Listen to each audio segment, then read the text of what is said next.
dan fokus untuk mendengarkan materi dari narasumber. Terima kasih.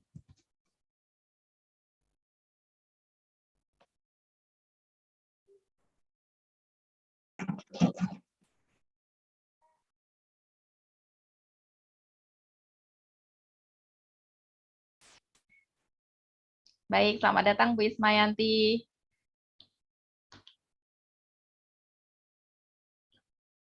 Dari Sukabumi.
Selamat datang Bapak Ibu Guru semuanya. Sudah berapa peserta nih? 30 peserta. Sebentar lagi kita mulai dan mohon untuk supaya kondusif, audionya semua dimatikan. Dan nanti saya informasikan ada 2 link yang harus diisi, ada link presensi dan link evaluasi. Link presensi itu daftar hadir, nanti disebarkan di awal acara, kemudian link evaluasi, kami mengadakan evaluasi, juga ingin mengharapkan kritik dan saran dari Bapak Ibu Guru kita semuanya untuk webinar pada hari ini. Syarat untuk mendapatkan e-sertifikat nanti mengisi dua-duanya, yaitu link presensi dan link evaluasi. Jadi mudah-mudahan tidak tertinggal ya. Link presensi di awal dan juga link evaluasi nanti di akhir acara.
Baik, kita mulai acara webinar pada siang hari ini. Assalamualaikum warahmatullahi wabarakatuh. Selamat siang. Waalaikumsalam warahmatullahi wabarakatuh. Baik, selamat siang Bapak Ibu Guru semuanya. Terima kasih sudah menyempatkan waktu di sela-sela kesibukannya untuk menghadiri webinar Kejar Cita pada siang hari ini yang berjudul Penerapan Kurikulum Prototipe pada RPP dengan Project Based Learning bersama dengan Ibu Masruroh SPD. Dan pada siang hari ini mudah-mudahan kita semua dalam keadaan sehat walafiat sehingga bisa melaksanakan atau mengikuti acara webinar ini sampai selesai. Nah, acara webinar pada siang hari ini terdiri dari opening, kemudian pengenalan narasumber, presentasi materi, ada sesi tanya jawab, kemudian ada kuis. Jadi nanti ada kuis untuk Bapak Ibu Guru semuanya dan ada door prize dari Kejar Cita yang pastinya nanti bermanfaat untuk Bapak Ibu Guru semuanya. Setelah itu acara penutup dan foto bersama.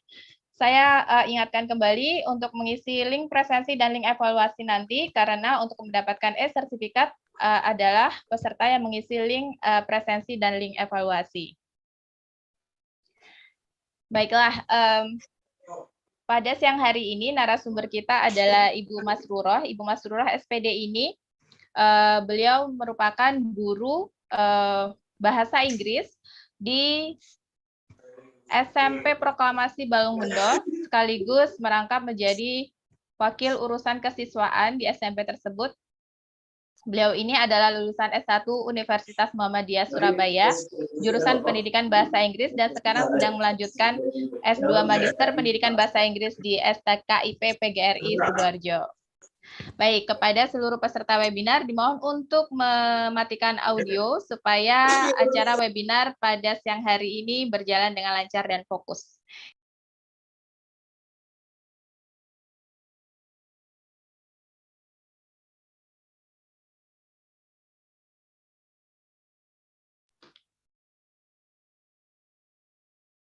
Baik, nanti link presensi akan dibagikan oleh admin dan diharapkan untuk diisi. Nah, kita akan mulai saja. Sapa Ibu Masruroh, sudah ada di tempat ya Ibu. Assalamualaikum Ibu Masruroh.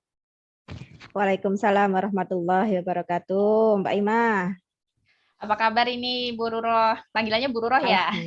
Iya. Baik Mbak, alhamdulillah. Ya, sekarang kesibukannya apa nih Bu Ruroh?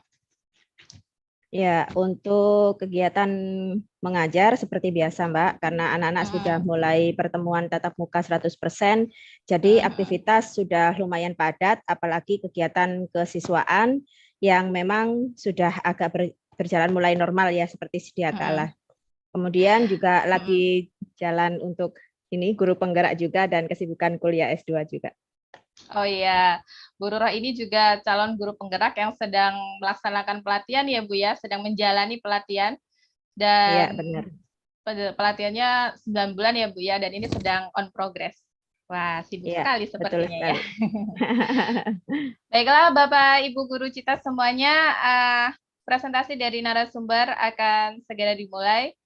Saya silakan untuk Bu Masruroh untuk mengambil alih dan presentasi materi pada siang hari ini.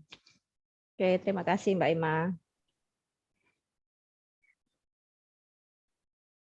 Apa kabar di sini ya untuk Bapak Ibu guru hebat semuanya seluruh Indonesia. Senang sekali sudah meluangkan waktu untuk bisa bergabung. Kita sama-sama di sini, bukan dalam arti saya yang paling pintar atau bagaimana, kita saling sharing aja pembelajaran untuk materi yang sekarang lagi ini ya, Bapak Ibu guru tentang kurikulum prototype. Mungkin Bapak Ibu guru semuanya di sini penasaran apa sih itu kurikulum prototype? Apakah itu suatu perubahan yang membutuhkan kita takut atau gimana? Ataukah kita malah antusias atau merasa memang waktunya kita untuk berubah dan lain sebagainya.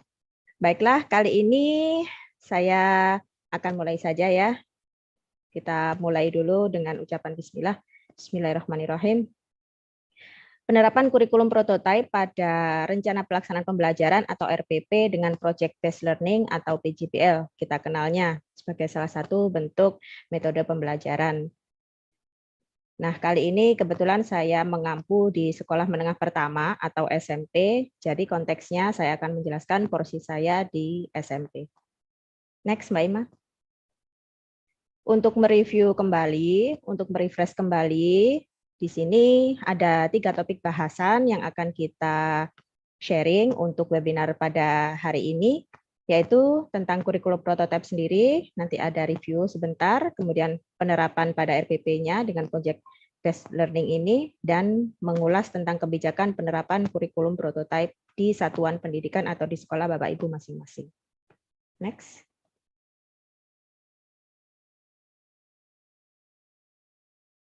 Oke, mungkin Bapak Ibu guru yang sudah gabung di sini sudah pernah mendengar, bahkan sudah familiar dan banyak mengikuti sesi-sesi webinar yang lain ya. Mungkin sudah ada yang paham betul mengenai kurikulum prototipe 2024 ini.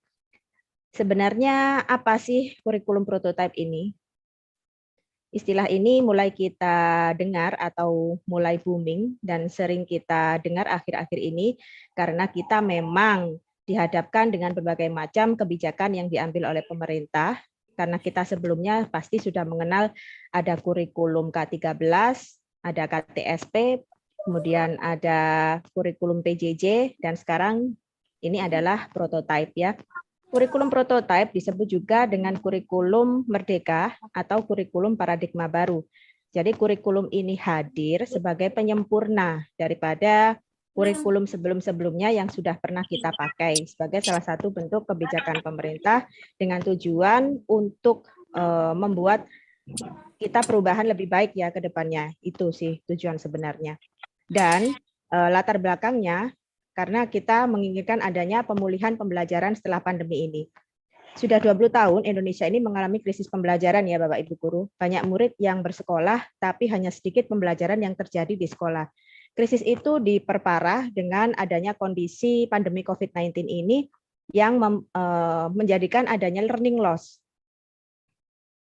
Nah, Kementerian sendiri menawarkan kurikulum prototipe ini sebagai salah satu jalan keluar dari krisis pembelajaran kurikulum yang ada sebelumnya dengan berbagai macam karakteristik yang berbeda tentunya. Next, Mbak. Nah, di sini mengapa ada kurikulum prototipe ini sendiri? Ada 3 di sini yang saya sudah pelajari ya, berbagai macam sumber. Kenapa harus ada kurikulum ini? Karena di sini pada dasarnya satu, ingin menjadikan kita menjadi berbasis kompetensi. Jadi anak-anak mengajar ini bukan hanya untuk menuntaskan konten, tetapi juga menguasai kompetensi. Karena di sini nanti kan KIKD berubah menjadi capaian pembelajaran atau CP. Yang kedua menjadi pembelajaran kontekstual. Menjadi pengajar bukan hanya untuk menguasai teks, tapi untuk memberdayakan konteks. Juga menjadi berorientasi dengan murid. Murid mengajar bukan hanya untuk kita mendapatkan pelajaran ya, tapi untuk sama-sama menyiapkan mereka sesuai dengan kebutuhan dan kemampuannya. Sesuai dengan tujuan profil pelajar Pancasila, ada berketuhanan yang Maha Esa dan berkebinekaan global, kemudian berpikiran kritis, gotong royong, kemandirian, kreatif, dan lain sebagainya. Itu tujuan akhir. Nah, di sini riset menunjukkan bahwa pandemi ini menimbulkan kehilangan pembelajaran atau learning loss tadi yang sudah saya sebutkan di awal. Jadi terutama di situ adalah ke konteks literasi dan numerasi yang signifikan, yang sebelumnya kita pelajari melalui AKM atau Asesmen Kompetensi Minimum. Yang sekarang, yang dulu sudah pernah kita laksanakan ya untuk SD, SMP, dan juga SMA. Sebagian bagian dari mitigasi learning loss tersebut, sekolah diberikan pilihan atau opsi untuk menggunakan kurikulum yang disederhanakan agar dapat berfokus pada penguatan karakter. Nah, ini tadi yang dimaksud adalah karakter profil pelajar Pancasila dan kompetensi yang mendasar berdasarkan capaian pembelajaran. Siswa pengguna kurikulum darurat mendapat capaian belajar yang lebih baik daripada pengguna kurikulum 2013 secara penuh, terlepas dari latar belakang sosioekonominya. Jadi siswa diberikan kebebasan sesuai dengan tujuan dari profil pelajar Pancasila, yaitu Merdeka Belajar. Bagaimana mereka bisa mengimplementasikan kebutuhan yang diterapkan pada konteks kehidupan sehari-hari, bisa menyelesaikan masalah atau problem solving sesuai dengan karakter yang mereka punya. Guru bukan hanya sebagai satu-satunya sumber belajar, tapi mereka bisa belajar dari mana saja. Apakah itu dari medsos, internet, kemudian platform digital yang lain, dari lingkungan sekolah, keluarga, masyarakat, dan lain sebagainya. Semua bisa dijadikan sebagai sumber belajar. Dan hasil numerasi dan literasi penggunaan kurikulum darurat tersebut lebih besar daripada siswa dari kelompok yang rentan. Kurikulum darurat sendiri efektif memitigasi learning loss tersebut karena membantu guru untuk fokus pada materi esensial dan menerapkan pembelajaran yang lebih mendalam untuk mengembangkan karakter serta kompetensi dasar yang dimiliki oleh peserta didik. Jadi kita balik lagi ya, kurikulum prototipe ini jika dilihat dari konteksnya itu sejalan dengan sekolah yang sudah daftar ataupun sedang mengikuti program sekolah penggerak atau PSP. Nah, dalam PSP tersebut, mereka memiliki modul yang sudah disediakan oleh pemerintah dan kita bisa mengadopsi dari situ. Untuk kurikulum prototipe sendiri, kita diberikan kebebasan, tidak hanya serta-merta kita mengadopsi secara langsung ataupun dengan meniru saja, tapi kita diberikan kebebasan untuk bereksplorasi, untuk menyesuaikan sesampai mana di sekolah kita atau satuan pendidikan yang kita jalankan di kehidupan mengajar ataupun KBM itu sesuai konteks mana yang sesuai, tidak hanya langsung mengadopsi. Apakah kita sudah siap apa belum dengan pelaksanaan kurikulum yang baru ini. Kalau kita misalnya masih nyaman dengan kurikulum K13, silahkan kita bisa memulainya secara bertahap, pelan-pelan. Jadi nanti sesudahnya kita bisa membuat perencanaan yang matang dengan mengambil unsur-unsur dari kurikulum prototipe yang akan dilaksanakan sesuai dengan keinginan sekolah kita. Jadi semua butuh kerjasama. Dan untuk memulai sesuatu yang baru tentunya tidak mudah ya Bapak Ibu Guru, hebat semuanya, karena semuanya membutuhkan proses. Dan itu berasal dari kita sebagai seorang pengajar, apakah kita mau selamanya di comfort zone ataukah memang ingin keluar atau out of the box. Saya pengalaman sebagai calon guru penggerak sudah terbiasa dengan hal-hal semacam ini. Jadi kita harus bisa berubah mindset, bisa tergerak, bergerak, dan menggerakkan. Itu adalah prinsip utama dari visi misi guru calon guru penggerak. Jadi mulai di sini Mas Menteri menginginkan bahwa nantinya kurikulum dan juga kegiatan belajar mengajar kita itu berpusat pada anak-anak dan anak. Kita harus bisa mengubah mindset bahwa guru bukan selamanya sebagai sumber belajar atau the almighty sebagai sumber utama, tetapi kita belajar sama-sama memposisikan anak sesuai dengan kodratnya, sesuai dengan profil pelajar Pancasila dan juga filosofi Ki Hajar Dewantoro. Di antaranya Ing Harso Tulodo, di depan memberikan contoh, Ing Madya Mangunkarso, di tengah memberikan semangat, kemudian motivasi, dan Tutwuri Handayani, di belakang kita memberikan dorongan. Itu Bapak Ibu Guru ya. Next Mbak Ima. Nah, kurikulum prototipe sendiri ini sebagai opsi tambahan ya. Ingat Bapak Ibu Guru hanya opsi, jadi pilihan bagi satuan pendidikan untuk melakukan pembelajaran tahun 2020 sampai 2024. Ini adalah opsi yang bisa kita pilih. Apakah kita menggunakan 2013 ataukah tetap memilih kurikulum darurat atau berusaha untuk membuat kebijakan untuk mengadopsi keduanya, mengcombine keduanya, jadi kurikulum K13 dengan kurikulum darurat ini menjadi kurikulum yang sesuai dengan satuan pendidikan kita dan salah satunya mencakup kurikulum prototipe itu sendiri. Next Mbak Ima. Nah, untuk proses kurikulum prototipe sendiri ini mengalami beberapa prosedur ataupun mengalami proses ya. Mulai dari tahun 2019, 2020 kita mengadakan evaluasi kurikulum 2013, kemudian tahun 2020 menyusun kurikulum prototipe ini.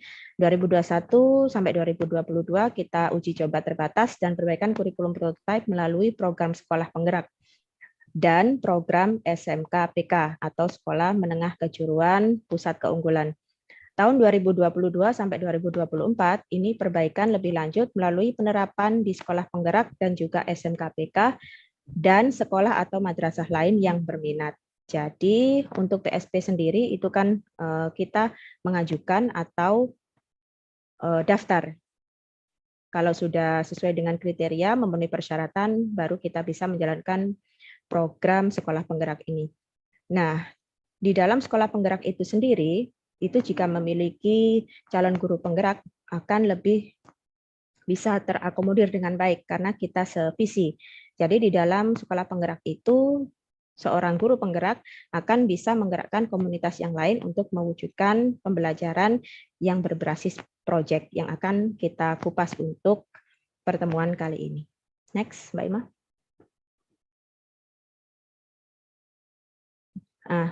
Mengapa kurikulum prototipe? Tujuannya adalah itu tadi, selain mewujudkan siswa berbelajar dengan profil Pancasila, yaitu mendorong pembelajaran yang sesuai dengan kemampuan siswa, memberi ruang lebih luas pada pengembangan karakter dan capaian pembelajaran. Next. Untuk karakteristiknya, satu, pengembangan soft skill dan juga karakter pelajar Pancasila, ya, akhlak mulia, gotong royong, kebinekaan, mandiri, nalar kritis, kreativitas, dan lain sebagainya. Dan kita fokuskan pada pembelajaran berbasis proyek. Jadi ini mendapatkan porsi khusus karena melalui proyek ini kita bisa merealisasikan RPP yang kita sebut dengan modul ajar, yaitu RPP Plus. Kalau di tempat saya menyebutnya sebagai RPP terintegrasi, ya.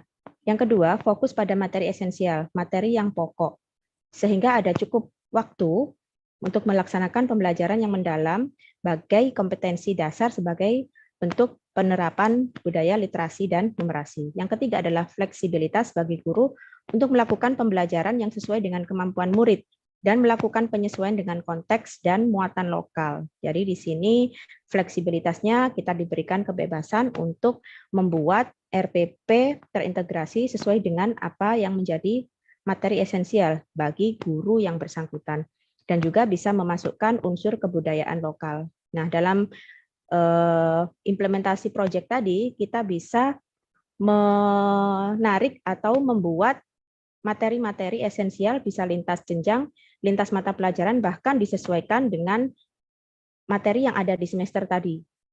Bisa mengambil dari semester 1 atau semester 2, di mana materi yang esensi nanti bisa kita ambil, kita bisa lintas semester. Itu kebebasan yang dimaksud dengan fleksibilitas bagi guru di sini. Kemudian kebudayaan yang kita ambil juga bisa melibatkan unsur-unsur pemangku kepentingan atau stakeholder yang ada di luar sekolah kita bisa melibatkan mereka untuk bekerja sama dengan sekolah untuk mewujudkan keberhasilan proyek ke depannya. Next, Mbak Ima. Nah, ini kita masuk penerapannya ya, Bapak Ibu. Penerapan kurikulum prototipe pada rencana pelaksanaan pembelajaran RPP dengan project based learning. Karakteristik kurikulum prototipe yang di sini ada di sektor PAUD, kemudian di SD dan SMP. Di mana untuk PAUD sendiri, ini kegiatan berfokus pada kegiatan sambil bermain. Jadi proses belajar mengajar utamanya melalui proses bermain, di mana penguatan literasi dini dan penanaman karakter itu mulai dari kegiatan bermain serta belajar. Contohnya di sini pada buku bacaan anak.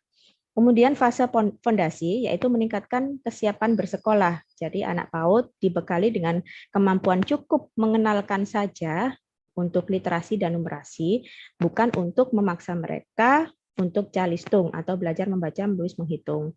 Pembelajaran berbasis proyek itu untuk penguatan profil pelajar Pancasilanya dilakukan melalui kegiatan, contohnya seperti perayaan hari besar atau perayaan tradisi lokal. Jadi kita melibatkan siswa untuk berperan aktif dalam kegiatan pembelajaran yang berhubungan dengan hari-hari besar keagamaan. Mereka bisa melaksanakan program-program seperti sholat Idul Adha bersama, kemudian sholat Idul Fitri bersama, memperingati Hari Kartini, dan lain sebagainya. Untuk di SD juga begitu ya, penguatan kompetensinya mendasar dan secara holistik atau menyeluruh.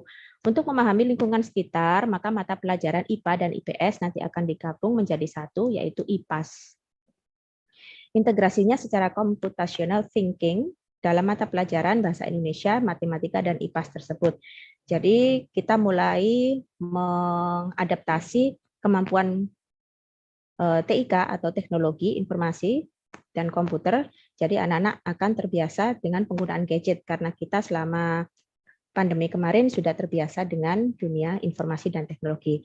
Sedangkan bahasa Inggris sendiri itu adalah sebagai mata pelajaran pilihan, bukan lagi sebagai muatan lokal. Nah, untuk pembelajaran berbasis proyeknya, sebagai penguatan profil pelajar Pancasila tadi, itu dilakukan minimal 2 kali dalam 1 tahun. Untuk SMP, sama, ini difokuskan pada informatika dan mata pelajaran wajib. Jadi nanti untuk pelajaran TIK sebagai mata pelajaran wajib. Kalau dulu hanya diisi beberapa kali, mungkin yang isi adalah guru TIK-nya, tapi sekarang untuk guru kelas juga bisa mengambil posisi, bukan karena dia tidak memiliki kemampuan dalam TIK, tapi guru TIK bisa menularkan ilmu yang mereka miliki pada guru-guru tadi. Sedangkan kita sebagai guru memang dituntut untuk bisa menguasai ilmu pengetahuan dan digitalisasi. Jadi nanti TIK ini menjadi salah satu mata pelajaran wajib. Jadi seminggunya bisa dimasukkan di dalam struktur jadwal pelajaran. Untuk panduan guru informatika sendiri itu disiapkan membantu guru-guru pemula. Jadi guru-guru mata pelajaran ini tidak harus berlatar belakang pendidikan informatika. Karena mereka, saya rasa sekarang Bapak Ibu guru semuanya juga ahli ya dalam bidang ini ya. Semua orang saya rasa sudah melek teknologi. Pembelajaran berbasis proyek sendiri untuk penguatan profil pelajar Pancasila ini dilakukan 3 kali dalam 1 tahun. Berikutnya, Mbak. Untuk SMA, di sini lebih fleksibel ya, karena disesuaikan dengan minat siswa. Di kelas 10 sendiri, pelajar menyiapkan diri untuk menentukan pilihan mata pelajaran di kelas 11. Maka di pelajaran untuk di mata pelajarannya bisa dipelajari serupa dengan SMP. Sedangkan di kelas 11 dan 12 membentuk kelompok mapel wajib. Ya, kemudian memilih mata pelajaran dari kelompok MIPA tadi, IPS, bahasa, dan keterampilan vokasi sesuai dengan minat, bakat, dan aspirasinya. Pembelajaran proyeknya sendiri bisa dilakukan 3 kali dalam 1 tahun, dan pelajar bisa menulis esai ilmiah sebagai sebuah syarat kelulusan. SMK, terutama di sini adalah pemfokusan pada dunia kerja yang dapat melibatkan siswa di dalam proses pengembangan pembelajaran. Struktur lebih sederhana dengan 2 kelompok mata pelajaran, yaitu persentase untuk kelompok kejuruan dari 60 ke 70%. Penerapan pembelajaran sendiri berbasis proyek dengan mengintegrasikan mata pelajaran terkait. Sedangkan untuk praktek kerja lapangan atau PKL itu minimal 6 bulan. Jadi dalam 1 semester. Pelajar dapat memilih mata pelajaran di luar program keahliannya. Untuk alokasinya sendiri, proyek penguatan profil pelajar Pancasila dan budaya kerja, di sini tujuannya untuk meningkatkan soft skill atau karakter mereka yang nantinya akan bermanfaat di dunia kerja. Sedangkan untuk sekolah luar biasa, capaian pembelajarannya yaitu hanya untuk memiliki yang berhambatan intelektual saja, seperti berkebutuhan khusus ya. Untuk anak berkebutuhan khusus di SLB ini tidak memiliki hambatan intelektual, maka capaian pembelajarannya sama dengan sekolah reguler. Untuk penerapan pembelajaran berbasis proyek itu sendiri, mereka bisa mengadopsi dengan pendalaman materi dan aktivitas sesuai dengan karakteristik dan kebutuhan pelajar di SLB tersebut. Next. Nah, kita masuk ke pembelajaran proyek ya, Bapak Ibu. Pembelajaran proyek ini lebih kita kenal dengan PJBL atau Project Based Learning. Jadi pembelajaran berdasarkan sebuah proyek. Kegiatan yang dilakukan oleh siswa membutuhkan waktu serta pematangan, kemudian juga persiapan sebelumnya karena memang membutuhkan banyak waktu. Misalnya kalau di SMP ini dalam 1 semester kita ambil 4 minggu untuk materi, kemudian atau beberapa minggu dalam satu pembelajaran, atau diambil 4 bulan dalam satu semester, sisanya kita bisa buat untuk proyeknya. PJBL sendiri merupakan bentuk pengimplementasian dari RPP yang sudah kita buat tadi, yang saya sebut dengan RPP terintegrasi atau RPP Plus ini, kita berikan kepada siswa yang harus diselesaikan dalam periode dan waktu tertentu. Kita sesuaikan dengan sintaksnya ya, mulai dari perencanaan, pengumpulan data, pengorganisasian, pengolahan, serta penyerahan produk. Beberapa untuk model produk dari PJBL sendiri dapat dikelompokkan menjadi 3 model. Ada berupa produk karya teknologi, contohnya membuat animasi atau video. Kemudian ada produk karya tulis, seperti membuat laporan hasil pengamatan. Ini nanti berhubungan dengan bahasa Indonesia ya. Produk prakarya seperti membuat miniatur rumah dari barang bekas atau bahan limbah yang lain, kita juga bisa menerapkannya. Sedangkan di dalam proses evaluasinya, kita bisa menggunakan 3 model assessment atau penilaian, assessment of learning sendiri, seperti penilaian karakter atau diagnostik ya, kemudian assessment for learning sebagai formatifnya, dan assessment as learning sebagai sumatifnya.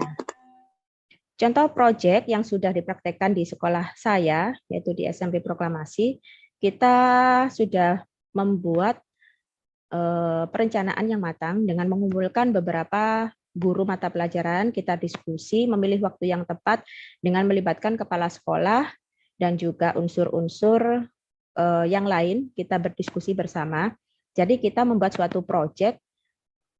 Pada waktu itu kita memilih materi untuk menggunakan bahan singkong, yaitu anak-anak disuruh membuat tape. Jadi kami memilih materi ini sesuai dengan kesepakatan dari guru-guru yang berkumpul pada waktu itu. Kami ambil berdasarkan materi esensial, kami bisa melibatkan atau mengintegrasikan beberapa macam mata pelajaran ya, diantaranya ada IPA, kemudian ada bahasa Inggris, PAI, bahasa Indonesia, matematika, IPS, PKN, prakarya, dan juga BTIK. Nah, dalam proyek tersebut, kita memilih materi esensial. Jadi kita bisa memilih sesuai dengan materi apa yang paling cocok untuk bisa digunakan sebagai proyek yang bisa terintegrasi dengan mata pelajaran yang lain. Kita bisa lintas mapel, kemudian lintas jenjang, dan juga lintas semester.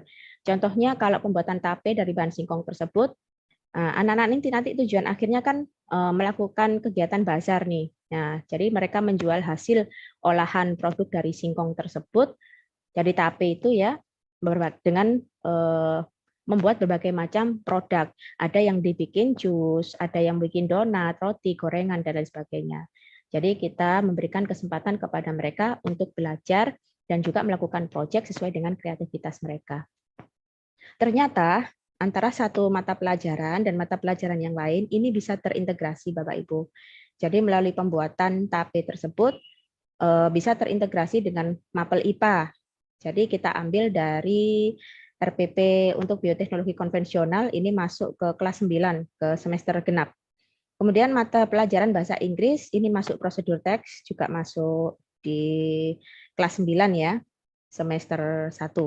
Kemudian mapel PAI, ini kita bisa memetik dari pembuatan tape tersebut, ya, unsur apa yang bahan apa yang digunakan anak-anak, apakah itu mengandung unsur halal, haram, dan sebagainya. Jadi mereka belajar di situ. Kemudian untuk mapel bahasa Indonesianya, mereka membuat laporan dari hasil pengamatan tersebut. Bagaimana membuat laporan hasil pengamatan yang baik dan benar, sesuai dengan langkah-langkah atau prosedur syarat membuat laporan yang baik dan benar. Kemudian dalam mata pelajaran matematika, ternyata siswa bisa belajar bagaimana menghitung rugi laba. Mereka bisa belajar penjumlahan, pengurangan, perkalian yang bisa mereka laksanakan pada waktu mereka melakukan kegiatan bazar. Nah, di situ mereka bisa menghitung rugi ataukah laba, kemudian mereka bisa juga belajar bagaimana memasarkan hasil produknya. Nah, itu berhubungan dengan prakarya juga ternyata ya. Jadi ada di materi pengolahan bahan makanan. Ini ada di kelas 7, 8, 9 di semester 1. Kemudian untuk mata pelajaran PKN, nah kita bisa mengambil unsur kerjasama, unsur gotong royong dengan menilai tadi ya bagaimana cara mereka bekerja sama membuat TAP tersebut. Itu kita bisa mengambil unsur kerjasamanya. Kemudian mapel IPS itu kita bisa ambil tentang produksi dan distribusi. Jadi banyak sekali Bapak Ibu. Kalau misalnya kita menginginkan untuk pelaksanaan PJBL ini, Bapak Ibu bisa menggunakan mana materi yang esensial, kemudian bisa berdiskusi dengan teman guru yang lain, kemudian melibatkan kepala sekolah dan juga unsur sekolah. Jadi semuanya nanti akan bisa terlaksana dengan baik karena semuanya membutuhkan dukungan Ibu, Bapak Ibu ya. Karena kalau kita jalan sendiri terus terang itu merupakan sesuatu yang sangat sulit. Tapi kalau kita mau bekerja sama, mau mengadakan perubahan, insya Allah ke depannya pasti akan lebih mudah. Dan ternyata untuk proyek yang sudah kami lakukan di SMP saya ini, ternyata kita sudah pernah melakukan hal ini sebelumnya, sebelum ada pelaksanaan kurikulum prototipe ini. Jadi pas waktu kita dulu diseminasi pengimbasan AKM, jadi produk TAP ini ya, itu adalah salah satu bentuk proyek diseminasi kami yang kami terapkan pada waktu itu. Dan ternyata sekarang sama ya, yang diinginkan di dalam kurikulum prototipe ini. Jadi nyambung. Next, Mbak Ima.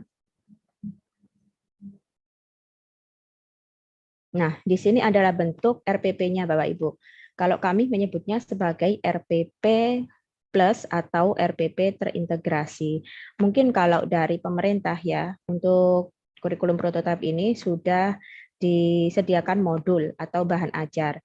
Kita tinggal istilahnya ATM atau amati, tiru, dan modifikasi. Tapi kita juga diberikan kebebasan untuk membuat rancangan pelaksanaan pembelajaran itu sendiri atau modul ajar itu sendiri sesuai dengan kemampuan kita, Bapak Ibu Guru.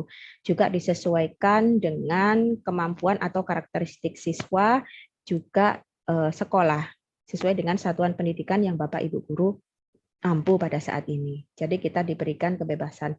Untuk susunannya hampir sama dengan model pembelajaran yang mungkin Bapak Ibu Guru sudah tahu ya, karena di sini saya yakin sebagai pengajar atau pendidik sudah familiar dengan model RPP seperti ini. Selain PJBL itu ada juga model pembelajaran problem based learning, itu kita bisa juga memakainya untuk di kurikulum prototipe ini. Jadi dua model ini nanti yang bisa kita terapkan.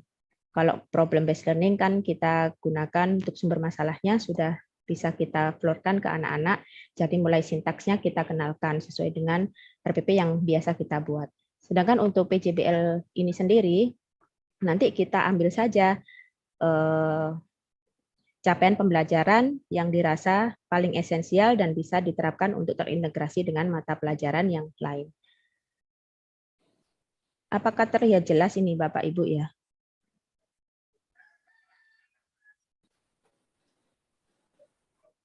Nanti mungkin dari pihak Kejarsita boleh ditambahkan Mbak Imah ya untuk slide RPP-nya yang lebih, ya? Iya, yang lebih. RPP yang kemarin saya lihat kan, di share yang kemarin tuh.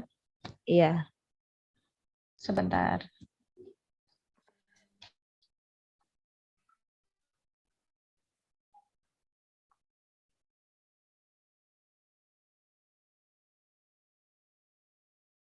Hampir sama Bapak Ibu. Ini untuk bentuk RPP-nya sendiri, nanti Bapak Ibu bisa menyesuaikan ya dengan kebutuhan siswa. Jadi Bapak Ibu guru bisa membuat sendiri, disesuaikan dengan silabusnya Bu. Kita diberikan kebebasan sesuai dengan prinsip merdeka belajar, jadi kita diberikan kebebasan penuh untuk membuat rencana pelaksanaan pembelajaran atau modul ajar ini sesuai dengan keinginan kita.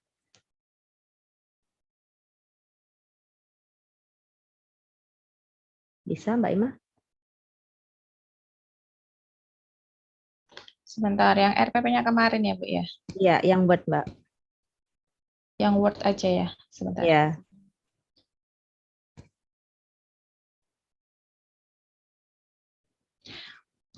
Mungkin sambil Ya. dijelaskan Bu Ruroh, waktu itu menerapkan proses pembuatan tape itu ada kendala apa nih? Sambil Ya. saya cari RPP-nya. Oke, baik Bapak Ibu guru, untuk siswa pastinya kan memerlukan pendampingan ya dan juga pengarahan, tapi kita hanya bersifat memberikan arahan saja. Kita biarkan anak untuk belajar melalui kehidupan dan berdasarkan aksi real. Jadi mereka mau membuat, mau meluangkan waktu dan juga berpikir. Kita berikan mereka secara garis besar acuan-acuan saja, apa loh yang dipelajari ini, tetapi mereka sendiri yang mencari sumber belajarnya. Mereka bisa membuat atau browsing cara membuat tape ini, bisa dari YouTube ataupun melalui buku-buku resep dan lain sebagainya. Jadi anak-anak ini kita berikan waktu, pada waktu itu kita berikan kesempatan mereka 1 bulan, Bapak Ibu ya. 1 bulan itu mulai dari perencanaan, kemudian step-step dalam proyek itu sampai dengan bazar ya. Ternyata anak-anak sangat antusias dan itu merupakan proyek pertama mereka yang kita selenggarakan serentak karena lintas mapel. Jadi semua berpartisipasi dalam kegiatan sekolah dan hasilnya sangat luar biasa. Selain anak-anak belajar materi lintas mapel tadi, ternyata banyak ilmu yang mereka gali. Mereka juga satu tujuannya bisa menyiapkan soft skill. Jadi mereka bisa wira swasta. Nah, itu tujuannya. Jadi ke depannya nanti semaksimal mungkin kita memberikan contoh dan juga ilmu-ilmu bagaimana yang dipelajari atau yang diterapkan di sekolah hanya berupa teori atau materi, mereka bisa menerapkannya dalam kehidupan nyata. Nah, di dalam proses pembuatan tape itu sendiri, mereka juga belajar ya, bagaimana sih prosesnya, bagaimana sih cara memproduksinya, bagaimana membuat kemasan yang baik yang bisa dijual, memiliki nilai ekonomis. Itu mereka belajar di situ. Dan hal ini merupakan sesuatu yang sangat positif sekali karena kedepannya kita menginginkan mereka menjadi generasi yang siap di masa yang akan datang. Nah, ini Bapak ya, ini adalah contoh rencana pelaksanaan pembelajaran yang sudah kami buat dulu. Ini saya ambil yang dari kelas 9. Materinya adalah bioteknologi konvensional. Jadi membuat tape. Membuat tape sendiri, KD-nya kita pilih aja yang esensial aja Bu ya, Bapak Ibu. Jadi disesuaikan dulu dengan karakter anak-anak. Kemudian KD-nya kita ambil 3, ataupun nanti sesuai dengan yang Bapak Ibu inginkan, silahkan. Terserah Bapak Ibu nanti bisa memilih mana yang cocok dengan kondisi sekolah Ibu dan juga karakteristik anak-anak. Karena di sekolah kami kebetulan SMP yang dibilang menengah ke bawah ya Bu. Jadi kami berusaha untuk meminimalisasi dana tetapi bisa menghasilkan. Nah, itu bisa menghasilkan bagaimana dengan produk dengan budget sedikit, tapi nanti anak-anak bisa mendapatkan laba yang sebesar-besarnya sesuai dengan prinsip ekonomi tadi ya. Nah, di dalamnya ini tetap kita nilai, jadi ada nilai pengetahuan, ada nilai keterampilan, dan juga tetap ada nilai sikap atau karakter, sesuai dengan tujuan pembelajarannya. Jadi mulai dari step-stepnya di sini ada ya, ini adalah step-stepnya Bapak Ibu, mulai dari mengidentifikasi, kemudian menerapkan konsepnya, membuat rancangan, dan sebagainya. Ke bawah, Mbak Ima. Nah, nanti Bapak Ibu bisa di-share juga, ini adalah contoh project based learning-nya yang bisa nanti Bapak Ibu ATM ya. Langkah-langkahnya sama Ibu, ada orientasi, kemudian ada motivasi, mengamati, karena di sini kebetulan saya masih pakai scientific ya, yang 5M itu. Jadi di situ anak-anak belajar Bu ya bagaimana mengamati, bagaimana membuat produk sesuai dengan step-step yang ada, kemudian melakukan pembelajaran sendiri, mengembangkan sendiri. Ternyata mereka mampu dan bisa. Bahkan di tahap akhirnya mereka bisa berinovasi dengan membuat satu macam tape tadi menjadi berbagai macam produk.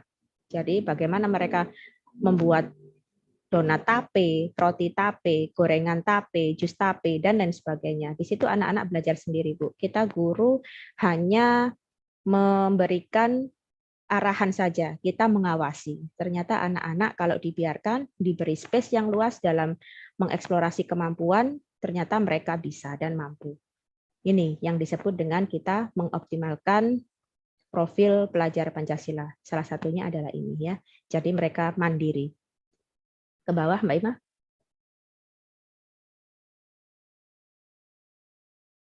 Nah, ini adalah penentuan proyek, di mana di situ nanti anak-anak bisa mempelajarinya ya. Tadi sudah saya sebutkan di atas, mereka bisa mengambil sumber pelajaran dari YouTube dan media sosial yang lain.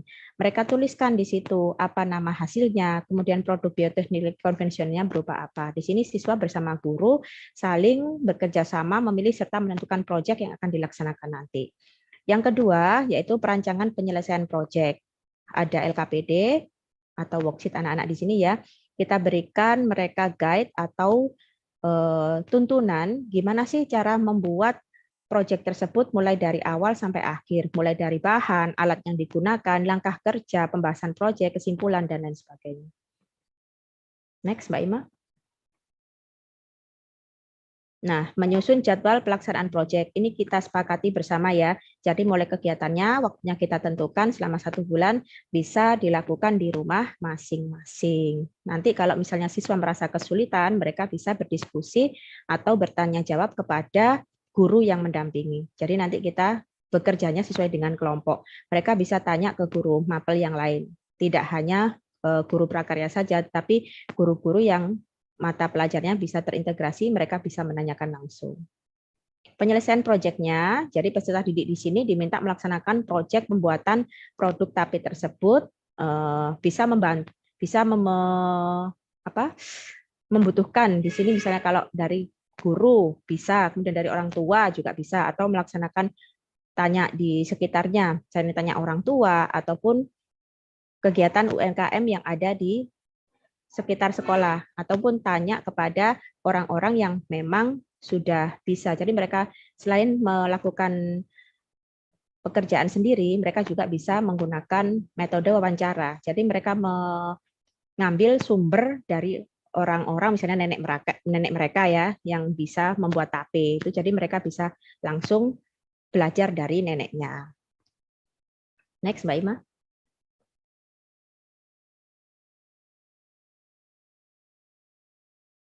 Nah, di sini ada tabel ya, di situ ada contoh ya. Mulai hari pertama kali mereka mengadakan observasi, kemudian kegiatannya apa, hasil, kemudian fotonya bagaimana. Dan yang terakhir adalah penyusunan laporan. Nah, untuk laporan ini biasanya berupa paper ya.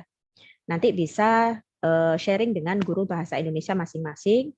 Mereka bisa bertanya jawab, kemudian membuat laporan atau tulisan yang sudah mereka kerjakan, dan nanti diberikan ke guru bahasa Indonesia, nanti akan dinilai.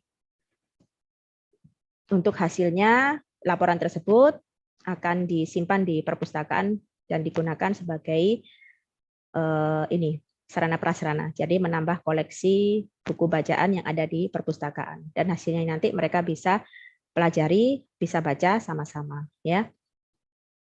Ini untuk penilaiannya, saya rasa Bapak Ibu guru sudah paham ya, di mana penilaian tersebut berupa instrumen ya, ada penilaian pengetahuan, keterampilan, dan juga penilaian karakter yang sudah saya jelaskan tadi di atas. Sama ada tes lisan dan juga ada tertulis, yang di berbagai macam proyeknya, kemudian lembar observasinya, sumber belajarnya, Bapak Ibu guru bisa menggunakan terserah ya, sesuai dengan Bapak Ibu guru, nanti pinginnya mengambil dari mana. Yang penting tujuannya gini ya Bapak Ibu, anak-anak itu merasa senang, kemudian mereka tidak merasa sendiri karena kita menemani mereka. Kalaupun mereka mengalami kesulitan, guru siap sedia untuk membantu. Tujuannya nanti kita bersama-sama dengan nama sekolah ya, itu kita belajar bagaimana sih anak-anak ini bisa membuat produk yang bisa dijual ke pasaran, kemudian memiliki nilai ekonomis yang tinggi, yang kedepannya mereka siap untuk menjadi pelajar yang mandiri, kemudian belajar berwirausaha juga dan akhirnya. Next, Mbak Ima. Nah, ini bisa kita lanjutkan menjadi pertemuan berikutnya ya, mengambil dua dua level ya, atau dua siklus.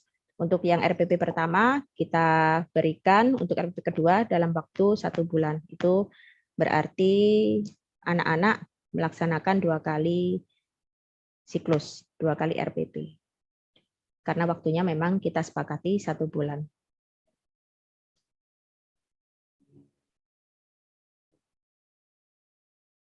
Nah, itu untuk tahap-tahapannya. Jadi dibuat di sini ada evaluasi pengalaman, jadi kita memberikan feedback setelah sudah melaksanakannya tadi, apa yang bisa anak-anak pelajari setelah membuat produk bioteknologi ini, bagaimana inovasi dalam memiliki produk yang menghasilkan nilai ekonomi, kemudian tuliskan rencana tadi. Jadi anak-anak di sini juga melalui laporan tadi, mereka bisa bercerita.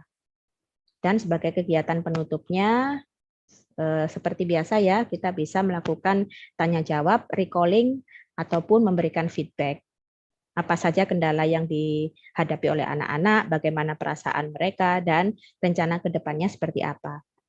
Dan di SMP kami, selain melakukan proyek pembuatan tape ini, kami sudah melakukan contoh ini, membuat hand sanitizer, tapi menggunakan bahan alam, Bapak. Jadi anak-anak di sini membuat hand sanitizer dengan campuran sirih, kemudian ada daun suruh, kemudian dicampur dengan berbagai macam jenis aroma dari bunga-bungaan dan juga dari alkohol, itu jalan Bapak Ibu. Jadi mereka ternyata bisa membuat hand sanitizer dengan menggunakan bahan alam yang bernilai ekonomis tinggi. Kemudian kami juga sudah pernah membuat produk jamu yang kami pasarkan di sekitar sekolah. Jadi anak-anak ini yang pertama itu dari anak OSIS dulu, mereka menjualnya di kantin sekolah, ternyata responnya yang luar biasa karena rasanya juga nggak kalah enak dengan produk yang di luar. Kemudian mereka menciptakan dengan label teks sendiri ya, produk sendiri pada waktu itu, Gulas Mepsi atau gula asem SMP Proklamasi. Jadi di situ mereka belajar untuk memasarkan produk yang nilai ekonomisnya ternyata cukup tinggi. Nah, setelah dari kantin ternyata kita bisa meluaskannya, kemudian menitipkan di Alfamart atau Indomart di dekat sekolah. Dan itu responnya juga alhamdulillah luar biasa. Jadi anak-anak senang sih. Kan itu tadi mereka mendapatkan income. Ya, saya rasa ini Mbak Ima ya, sampai bawah ini sama siklusnya dengan yang RPP di atas tadi. Nanti Bapak Ibu bisa ini ya, sharing aja. Ini contohnya Bapak Ibu, nanti bisa sekalian diberikan.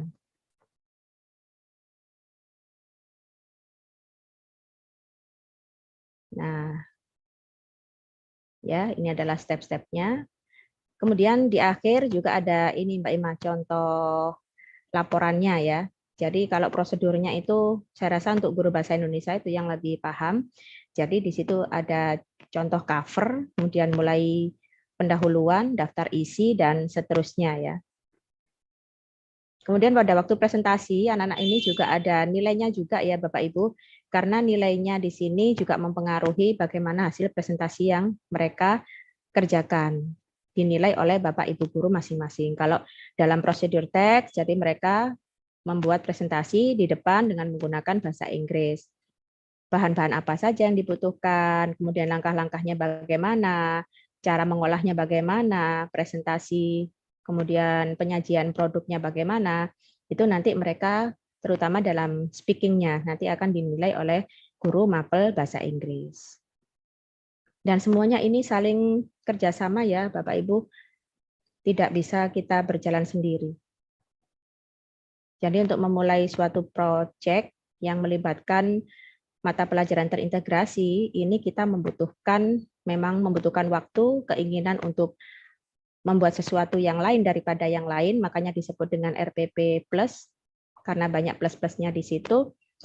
Kita melibatkan siswa secara langsung, melibatkan Bapak Ibu guru secara langsung, komunitas dan juga stakeholder yang ada di sekolah, semua mendukung demi suksesnya bazar yang diselenggarakan di sekolah. Karena nantinya yang mendapatkan impact positif selain dari sekolah kami juga membuat ini PPDB. PPDB ini juga berpengaruh karena alhamdulillah sekolah kami mendapatkan kepercayaan sebagai sekolah yang selain disiplin juga memiliki siswa-siswa yang berkarakter baik dan juga memiliki program-program yang lain daripada yang lain sehingga menjadikan sekolah kami ini menjadi sekolah dengan tren sendiri. Jadi memiliki keistimewaan sendiri. Nah, melalui produk-produk yang kami ciptakan ini, kami berharap kedepannya anak-anak bisa menjadi seorang wiraswastawan atau wiraswastawati yang sukses. Sehingga proyek ini memang benar-benar berhasil, gitu ya. Tujuannya kan di situ. Next, Mbak Ima.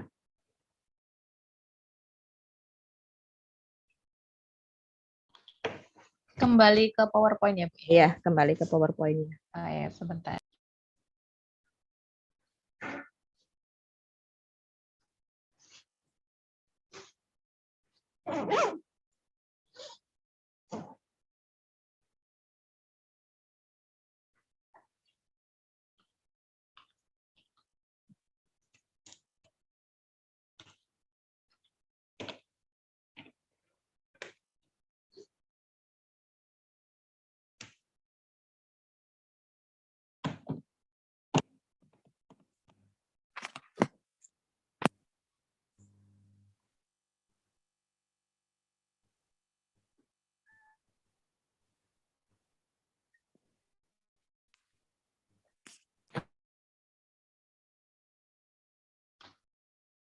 Sebentar, saya share lagi.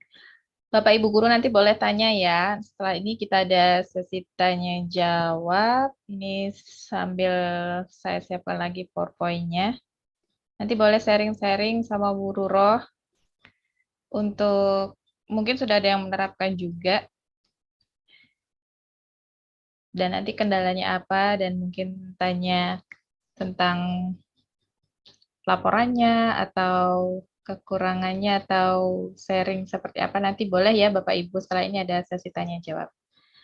Tadi itu sampai mana ya Bu Roro? Tadi sampai sebentar. Slide yang tentang RPP. Iya, sesudah. Oke. Oh, yang RPP. burem tadi ya. Oke. Ya.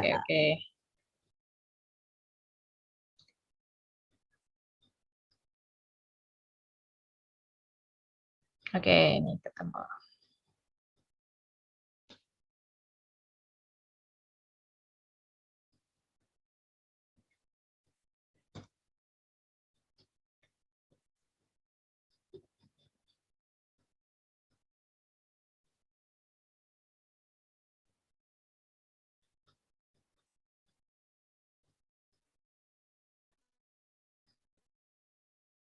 Ya, Bapak Ibu, kita bisa sharing aja di sini ya, Bu. Untuk kurikulum prototipe ini memang sesuatu yang baru, Bu ya.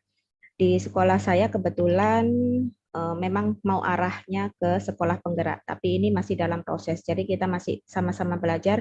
Kebetulan untuk sosialisasi dari Dinas Pendidikan dan Kebudayaan Sidoarjo sendiri belum langsung ke telinga kami para pengajar dan juga pendidik, terutama dari pengawas. Ini masih belum mengadakan sosialisasi yang terstruktur ya. Bagaimana sih kurikulum prototipe ini? Jadi saya di sini mendapatkan informasi dari berbagai macam sumber yang saya pelajari secara otodidak dan juga dari berbagai macam sumber seperti dari YouTube ataupun materi-materi webinar yang kita bisa sharing atau dapatkan dari pengalaman Bapak Ibu guru yang lain di luar sana ya. Jadi monggo untuk Bapak Ibu guru yang memiliki kendala ataupun memiliki pertanyaan seputar apa itu kurikulum prototipe. Jadi sini kita sifatnya adalah saling sharing dan juga menceritakan pengalaman. Bagaimana sih kita bisa menerapkan kurikulum ini? Apakah sesuai dengan keadaan karakteristik serta sekolah kita? Apakah semua harus menerapkan kurikulum prototipe ini pada akhirnya gitu ya? Kurikulum prototipe sendiri itu merupakan kurikulum yang kalau menurut saya yaitu harus terintegrasi Bu dengan sikap serta pengetahuan dan juga keterampilan anak-anak. Untuk materi dari capaian pendidikannya sendiri, kita bisa meringkasnya, kemudian berfokus pada penguasaan kompetensi. Yang terakhir, kita bisa mendorong kedalaman melalui diferensiasi pembelajaran. Jadi kita mengoptimalkan kemampuan anak, menyiapkan mereka untuk menjadi generasi yang sukses di masa yang akan datang. Solusinya bagaimana mereka bisa menyelesaikan persoalan hidup dalam kehidupan sehari-hari. Itu yang paling penting. Esensinya di situ. Nah, kebijakan penerapan kurikulum prototipe pada sekolah. Next, Mbak Ima. Nah, mungkin Bapak Ibu guru sudah mempelajari ini ya. Ini saya peroleh dari berbagai macam sumber kemarin. Kebetulan ini saya ambil dari punyanya Kemdikbudristek ya. Jadi untuk penerapan kurikulum prototipe sendiri untuk sekolah penggerak dan juga SMK Pusat Keunggulan itu satu, melakukan pelatihan yang secara sinkron dan juga asinkron. Yang kedua, melakukan pelatihan kurikulum ini karena adanya pendampingan. Jadi tetap kita memerlukan pendampingan dalam penerapan kurikulum prototipe ini. Ada 3, jadi asinkron, sinkron, dan juga pendampingan. Untuk sekolah non-penggerak dan juga non-SMK Pusat Keunggulan, itu ada 4 fase, yaitu melalui microlearning, kemudian mendapatkan dari berbagai macam bentuk sumber belajar yang kita lakukan sekarang ini ya, kemudian mendatangkan narasumber kurikulum prototipe, dan yang terakhir yaitu pengembangan komunitas belajar. Untuk microlearning-nya sendiri, kelas kecil ini, yaitu melakukan pelatihan asinkron kurikulum prototipe sendiri, berupa modul-modul belajar mandiri yang banyak tersedia secara daring yang dapat diakses oleh semua sekolah untuk memudahkan adopsi kurikulum merdeka ini. Yang kedua, berbagai macam bentuk sumber belajar yang sudah saya sebutkan di awal tadi. Jadi banyak sekali sumber belajar yang bisa kita akses, baik itu melalui e-book, video, podcast, dan lain sebagainya. Kemudian bisa juga diakses secara daring, kemudian didistribusikan melalui media penyimpanan atau flash disk. Sedangkan yang ketiga yaitu narasumber kurikulum prototipe, misalnya pengimbasan dari sekolah penggerak. Jadi kita bisa langsung belajar ke sekolah-sekolah yang sudah menjadi sekolah penggerak. Kemudian kepala sekolah dan guru-guru dari sekolah-sekolah dalam PSP melakukan sharing kepada sekolah-sekolah dan juga guru-guru sekolah non-PSP. Bentuk pengimbasannya bagaimana? Kita bisa lakukan secara webinar, seperti yang sudah kita laksanakan hari ini, secara luring, dengan kemitraan dengan pemerintah daerah atau bentuk kemitraan lainnya. Yang keempat, yaitu pengembangan komunitas belajar. Lulusan guru penggerak membentuk komunitas belajar untuk saling berbagi praktik baik dalam adopsi kurikulum baru, baik di dalam sekolahnya maupun di komunitasnya. Nah, ini alhamdulillah Bapak, Ibu semuanya ya. Di sini saya sebagai CP ya atau CGP calon guru penggerak, ini alhamdulillah sudah melaksanakan praktik baik dalam bentuk aksi nyata. Salah satunya adalah membuat gerakan melalui komunitas-komunitas belajar yang kami mulai dari sekolah kami sendiri. Bagaimana sih kita bisa melakukan perubahan? Contoh dulu ya Bapak Ibu. Di awal-awal saya mengikuti diklat guru penggerak itu, hambatan yang paling utama adalah kurangnya dukungan. Baik itu dari dukungan ke teman sejawat ataupun dari kepala sekolah. Di awal-awal saya mendapatkan banyak sekali rintangan, tetapi namanya bukan calon guru penggerak kalau kita menyerah ataupun putus di tengah jalan. Jadi saya berusaha untuk tetap sabar, kemudian melakukan pendekatan, berusaha berbicara dari hati ke hati sampai mereka akhirnya bisa menyadari dan juga merubah paradigma atau mindset tentang merdeka belajar terutama. Jadi pertama yang saya lakukan, saya memberikan contoh kepada teman-teman sejawat saya, bukan hanya melalui omongan Ibu, tapi melalui aksi nyata. Di kelas saya sendiri dulu tidak pernah saya melakukan pembelajaran outing class atau outdoor class. Saya senantiasa melakukan pembelajaran bahasa Inggris itu di dalam kelas dan bentuknya sangat monoton sekali. Saya berdiri di depan, kemudian sebagai sumber satu-satunya anak-anak ya. Jadi anak-anak hanya bisa diem, kemudian menjelaskan, menyimak gurunya. Di situ saya mendominasi kelas, kemudian posisi duduknya juga berbaris.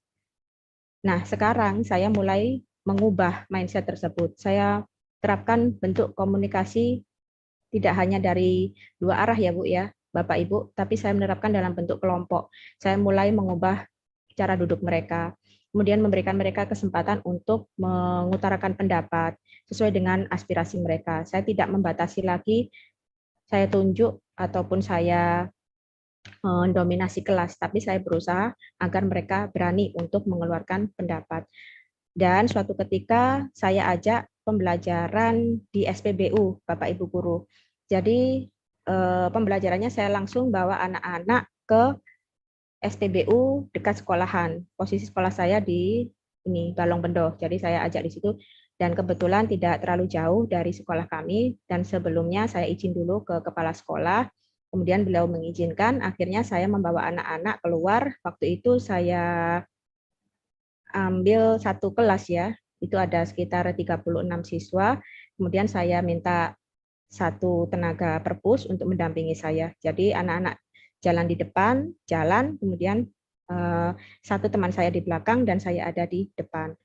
Saya kawal ya, kemudian di SPBU tersebut ternyata anak-anak sangat senang sekali. Nah, mulai di situ saya mulai bisa menerapkan aksi nyata untuk pertama kalinya dan teman-teman sejawat saya ini bisa ternyata melihat aksi yang sudah saya lakukan tadi.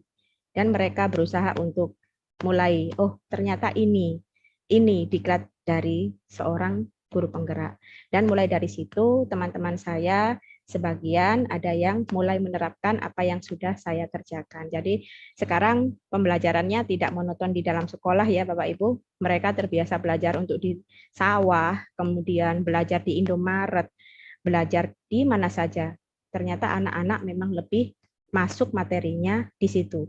Kalau di awal dulu saya hanya bisa mendapatkan 4 kompetensi bahasa Inggris, yaitu reading dan juga listening saja, tetapi melalui pembelajaran outing class ini 4 konten penting di dalam bahasa Inggris ini sudah terlampaui, semua di luar ekspektasi saya. Jadi mulai reading, listening, kemudian writing dan juga speaking itu terlampaui. Jadi di situ kelebihannya Bapak Ibu. Ternyata anak-anak kalau diberikan kebebasan, mereka bisa belajar lebih maksimal. Nah, mulai dari situ mindset teman-teman saya mulai berubah dan kita bisa menggerakkan komunitas kecil. Akhirnya saya berbagi peran aksi nyata tersebut di dalam komunitas rapat, kemudian FGMP, dan akhirnya berlanjut sampai sekarang. Dan alhamdulillah saya bisa tergabung di dalam JGP Angkatan 4 Kabupaten Sidoarjo ini. Nah, ini nyambung sih dengan kurikulum prototipe ini. Jadi rencananya ke depan sekolah saya akan bergabung juga dengan program sekolah penggerak.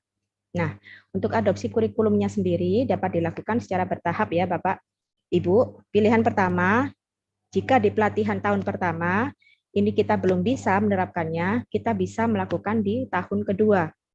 Pilihan yang kedua yaitu pelatihan dan atau penerapan di tahun pertama dengan kompleksitas sederhana atau dasar. Dimulai dulu dari K13 misalnya, diambil dulu. Kita adopsi secara pelan-pelan. Kemudian dari PJJ juga kita ambil.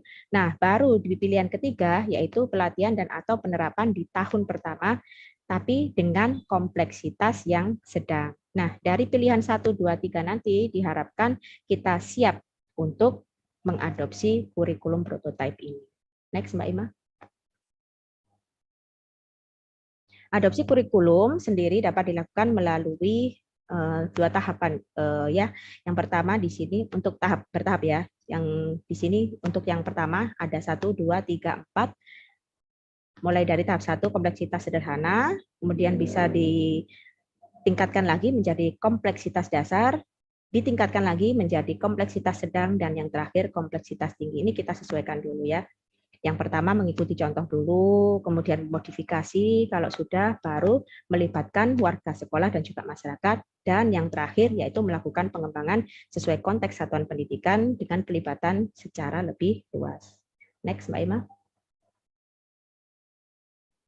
Nah, ini tadi ya, kalau ada berita-berita Bu, bagaimana kalau nanti kan implikasi untuk jam mengajar guru serta linearitas mata pelajaran kan banyak yang berkurang tuh. Kalau ada yang seperti di SD tadi ya, untuk IPA dan IPS itu kan jadikan satu, ada IPAS ya. Nah, bagaimana Bu? Nah, masalah ini menjadi isu yang banyak dibicarakan sih. Yang pertama itu prinsip utama, guru mendapatkan tunjangan profesi ini akan tetap menerima tunjangan Bapak Ibu guru. Ya, tidak usah khawatir karena jika ada implikasi pengurangan jam mengajar, maka di situ nanti akan tetap ada aturannya. Jadi untuk yang TPP tidak usah khawatir. Kalau ada kurikulum prototipe di sini, tetap mereka akan difungsikan sebagaimana mestinya. Kemudian peraturan terkait dengan poin nomor 1 tadi, setelah disiapkan dalam bentuk oleh Kemendikbud, ini berlaku untuk sekolah yang mengikuti PSP atau Program Sekolah Penggerak dan juga SMK PK atau SMK Pusat Keunggulan. Ini sementara berlaku untuk PSP dan SMK PK. Tapi nanti ke depannya Bapak Ibu diusahakan agar Bapak Ibu sekolahnya bisa menerapkan kurikulum prototipe ini ya. Dan selanjutnya untuk sekolah yang akan menerapkan kurikulum prototipe secara mandiri, nanti akan dibuatkan regulasi tersendiri. Sehingga hak-hak yang telah diterima oleh guru sebelumnya pada poin 1 ini, terutama guru-guru bersertifikasi, akan tetap mendapatkan tunjangannya. Jadi sesuai dengan prinsip pada nomor 1. Next. Sudah ya? Nggak terasa ini Bapak Ibu Guru ya. Waktunya kita nih. Baik, terima kasih Bu Ruro untuk Ya. paparannya yang sangat jelas sekali dari tadi review kurikulum prototipe, kemudian ada juga contoh PJBL yang sudah diterapkan, termasuk RPP-nya, juga laporannya, bentuknya seperti apa, dan juga contoh-contoh PJBL yang lain yang sudah diterapkan di sekolah Bu Ruro ya. Dan Oke, Mbak Ima. barusan juga sudah ditunjukkan tentang bagaimana cara mengadopsinya. Iya. Baik, silakan Bapak Ibu Guru yang mau bertanya bisa diketik di kolom chat, nanti kita sharing atau kita diskusi sama-sama, kita jawab sama-sama. Oh, sudah ada yang tanya ya? Sudah ada, Mbak Ima? Ya, ini sudah ada yang tanya di kolom chat. Oke, ini ada pertanyaan dari Ibu Eva. Nah, Ibu Eva ini bertanya, dalam kurikulum prototipe tadi dikatakan bahwa selain sebagai pilihan, juga bisa mengambil materi esensial untuk diajarkan terlebih dahulu. Bagaimana jikalau beberapa sekolah mengambil materi esensial yang berbeda kaitannya dengan penilaian tengah semester dan penilaian akhir semester? Apakah masih sama? Ada PTS, PAS, PAT kurikulum 2013 dalam kurikulum prototipe? Nah, itu gimana Bu Guru? Langsung dijawab kah Mbak Ima? Mau langsung dijawab? Atau dikumpulkan dulu? Ya, langsung dijawab aja. Langsung dijawab aja ya. Ya, Begini Bapak Ibu Guru, untuk materi esensial itu tergantung dengan materi yang Bapak Ibu ampu. Untuk satu mata pelajaran itu mestinya Bapak sudah tahu ya, terutama untuk guru-guru yang sudah mengajar lebih dari 5 tahun, pasti sudah tahu mana materi yang penting dan mana materi yang harus diajarkan kepada anak-anak. Karena tidak semua materi itu tercover oleh anak-anak. Karena di sini untuk PTM sendiri kita belum normal ya Mbak Ima. Untuk satu jam pelajarannya kita belum normal. Kalau dulu sebelum pandemi itu 40 JP satu jamnya. Tapi untuk sekarang ini saya hanya ambil 20 sampai 25 menit saja. Jadi otomatis tidak semua materi tersampaikan ke anak-anak. Nah, di situ nanti kita bisa pilih materi yang padat saja, materi yang benar-benar esensial diambil yang paling inti dan paling penting disampaikan kepada anak-anak. Contohnya kalau dalam mata pelajaran bahasa Inggris ya, untuk kelas 7, kita ambil saja materi waktu atau date and time, karena di situ penting. Materi waktu ini anak-anak harus bisa mempelajari bagaimana penyebutan waktu dalam bahasa Inggris yang baik dan benar. Apakah itu British style atau American style, karena di situ poinnya esensi. Kemudian untuk materi kelas 8, kita bisa ambil materi descriptive text atau materi naratif untuk kelas 9-nya. Prosedur teks itu juga penting. Jadi disesuaikan aja Mbak Ima, mana materi esensi yang harus diterima anak-anak. Karena di kurikulum PJJ sendiri, itu Mas Menteri memberikan kita kebebasan untuk memilih KIKD 3-4 yang paling utama saja. Jadi tidak semuanya bisa diberikan ke anak-anak. Karena anak-anak sekarang sudah pandai Mbak Ima. mereka bisa mempelajarinya dari media sosial tanpa harus kita suruh. Saya rasa anak-anak ini malah lebih pintar dari gurunya. Jadi untuk literasi dan numerasi itu yang paling esensial. Kita harus berikan yang dari situ. Kemudian untuk penerapan PTS dan PAS sendiri, untuk sementara, untuk sekolah yang masih menerapkan kurikulum K13, adanya penilaian formatif dan sumatif itu tetap bisa dilaksanakan, Mbak Ima. Kita untuk kurikulum prototipe sendiri itu kan opsi atau pilihan. Kalau kita memang benar-benar siap, ya sekolah kita melakukan pembelajaran berbasis proyek. Tetapi kalau misalnya ada PTS atau PAS, itu berarti kita masih belum siap. Dan kita bisa melaksanakannya secara bertahap. Jadi nggak langsung ujuk-ujuk ke prototipe gitu, bertahap. Ya. Jadi boleh-boleh aja ya Bu ya, kalau misalnya Boleh, masih mau mengadakan tes sumatif seperti itu masih boleh ya. Berarti boleh. mungkin di mix ya kalau mau Ya, berlatih untuk project dulu, tapi tetap ya, ada ujian seperti itu. ya, benar. Jadi memang dibebaskan untuk sekolah memilih ya Bu ya. Ya, betul. Baik, terima kasih tadi pertanyaan dari Bu Eva. Sekarang dari Ibu Kiki Else dari Rote Barat Laut. Wah, jauh Wah, jauh sekali. sekali. Terima Terima kasih, kasih Bu. sudah berpartisipasi di sini dan ini bertanya untuk proyek integrasi beberapa mata pelajaran, apakah masing-masing guru mata pelajaran yang terintegrasi dalam proyek membuat RPP masing-masing, mata pelajaran dengan rubrik penilaian masing-masing, ataukah menggunakan satu RPP dengan beberapa rubrik penilaian dengan per mata pelajaran?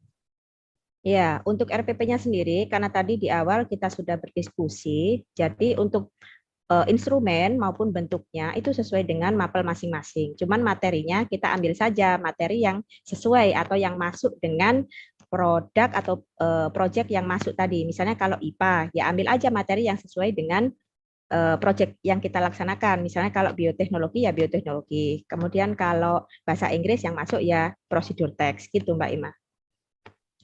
Jadi disesuaikan ya. Dan untuk rubriknya sendiri tadi bagaimana rubrik penilaiannya?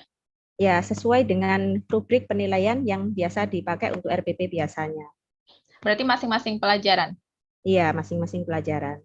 Oh, oke. Jadi RPP-nya satu, RPP yang terintegrasi, kemudian rubrik penilaiannya masing-masing ya, sesuai mata Masing-masing, sesuai pelajaran. dengan mata pelajaran. Kemudian ada juga pertanyaan masih dari Ibu Kiki Tule, mata pelajaran untuk kelas 11 akan diprogramkan atau diinginkan anak-anak, jika demikian mata pelajaran apa yang wajib dipelajari di kelas 10? Ini untuk konteksnya yang SMA ya Mbak Imah ya? Ya, SMA ini. Iya. Kebetulan di sini kan saya kapasitasnya di SMP ya, untuk Ibu siapa tadi? Ibu Kiki. Ibu Kiki. Ya, mungkin yang di SMA tadi, materi esensial untuk kelas 10 ya, 10, 11 itu kita masih bisa melibatkan materi yang di kelas sebelumnya, yaitu di SMP. Jadi nanti mulai masuk ke SMA itu kita bisa melibatkan kompetensi yang di bawah kelas sebelumnya, tetapi baru nanti di SMA-nya itu baru ada pelibatan mereka ke minat ataukah sesuai dengan mata pelajaran pilihan sesuai mereka. Kalau yang di SMK itu kan mulai dari penjurusan tadi. Jadi untuk prototipe sendiri itu kan untuk SMK PK, Mbak. Sementara ini untuk SMK PK dan juga PSP.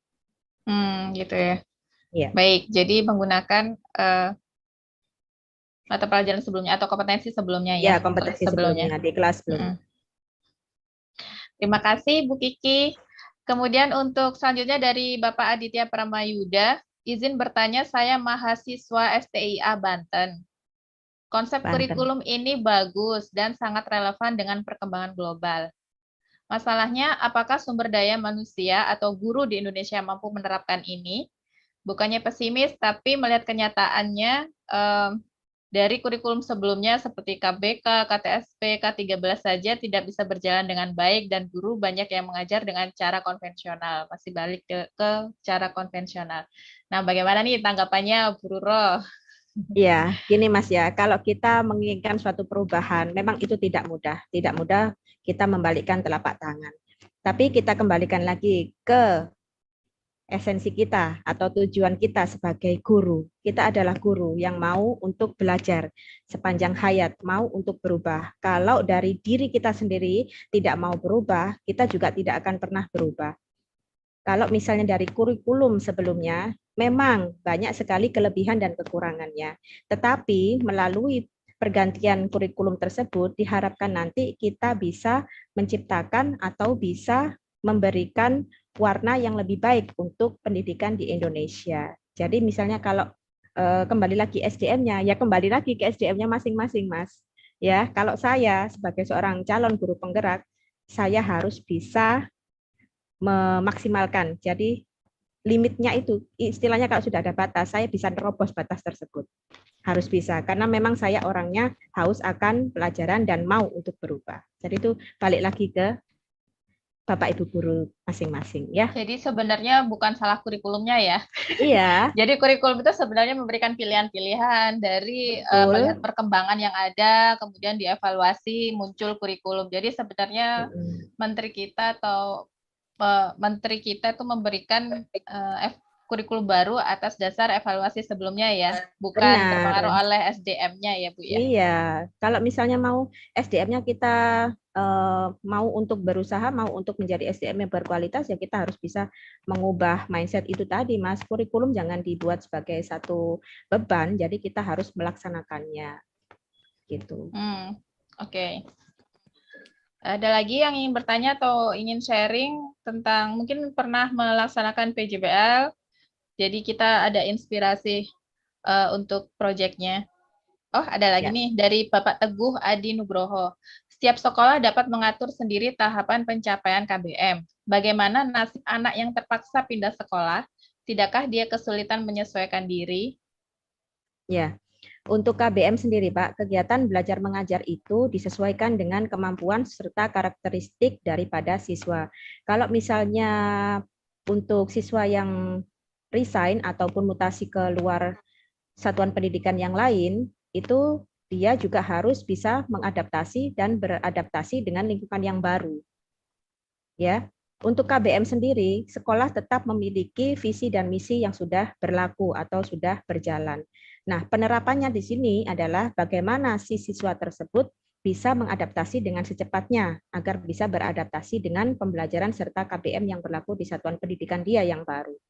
Itu, Pak. Saya rasa semua siswa bisa kok menyesuaikan. Hanya caranya saja kita sebagai pendidik atau pengajar serta stakeholder juga komunitas pengajar pendidik yang lain bisa merangkul anak tersebut agar bisa nyaman dengan kondisi kegiatan belajar mengajar di tempat dia yang baru. Itu, Pak.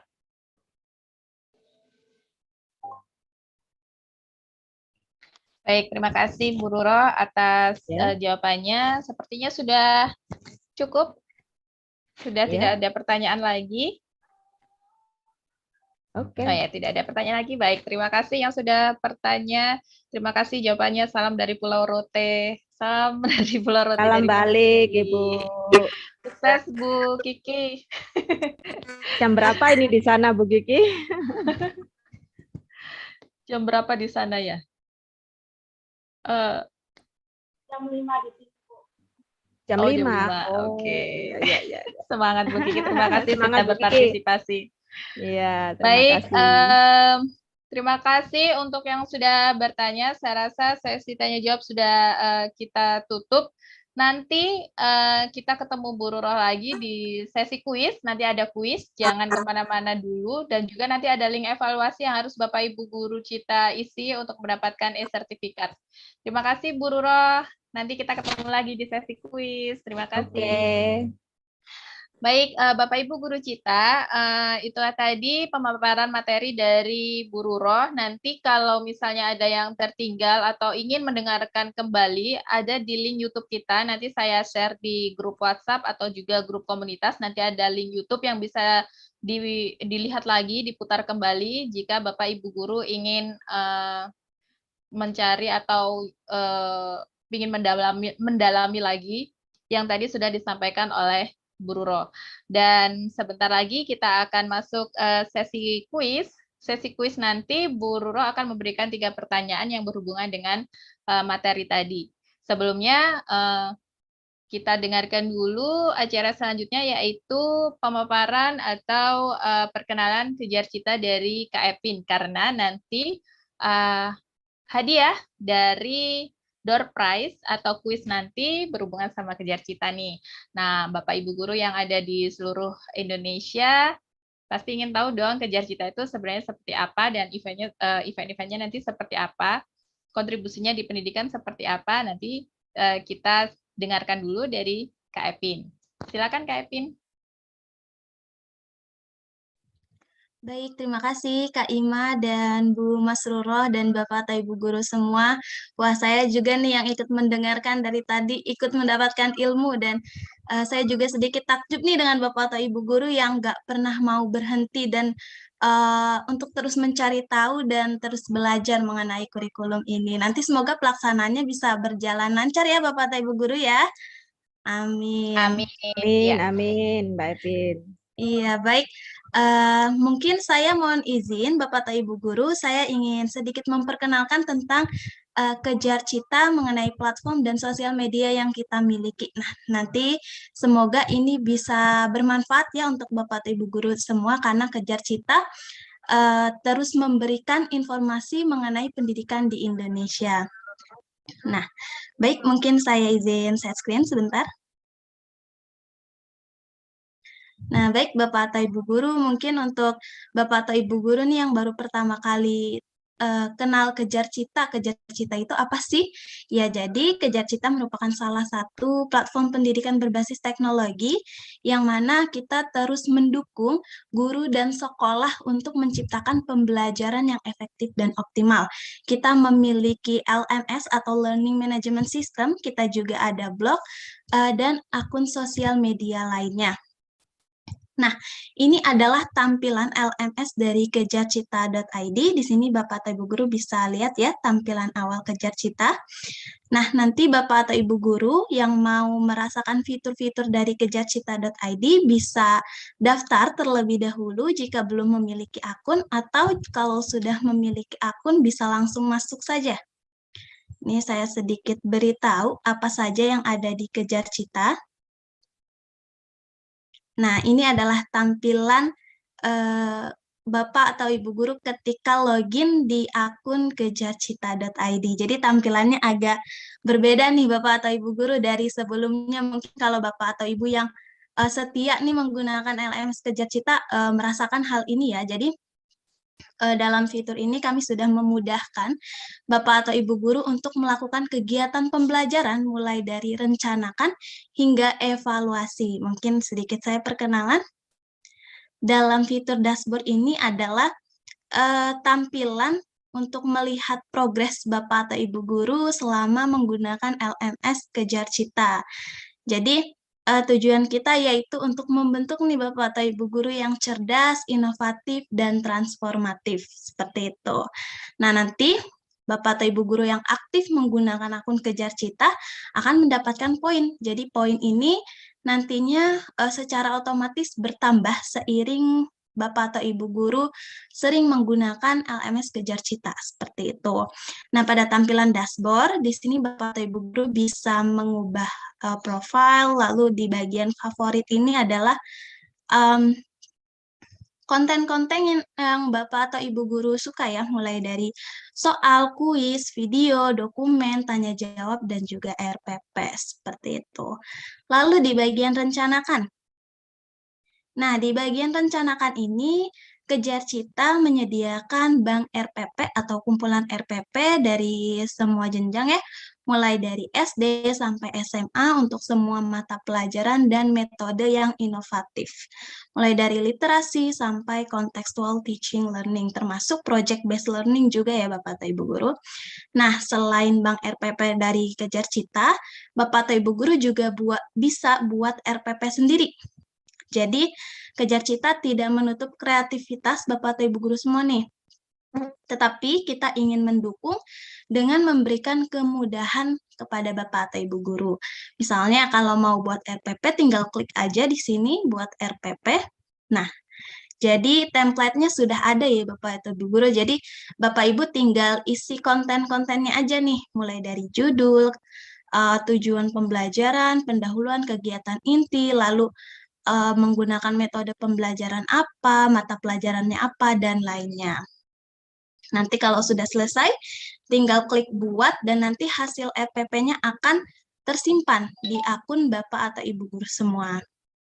Selain itu, nanti RPP ini juga bisa dicetak Bapak Ibu. Jadi sudah sangat praktis sekali ya dalam membuat RPP. Nah, setelah kita membuat perencanaan yang matang nih, maka langkah selanjutnya kan melakukan pelaksanaan kegiatan pembelajaran.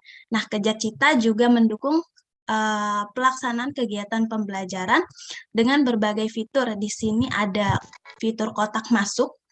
Ini biasanya digunakan oleh warga sekolah ya ketika Bapak atau Ibu guru mau membuat pengumuman untuk siswa atau seluruh warga sekolah atau menerima pengumuman dari guru-guru lain. Nanti akan masuk di fitur kotak masuk.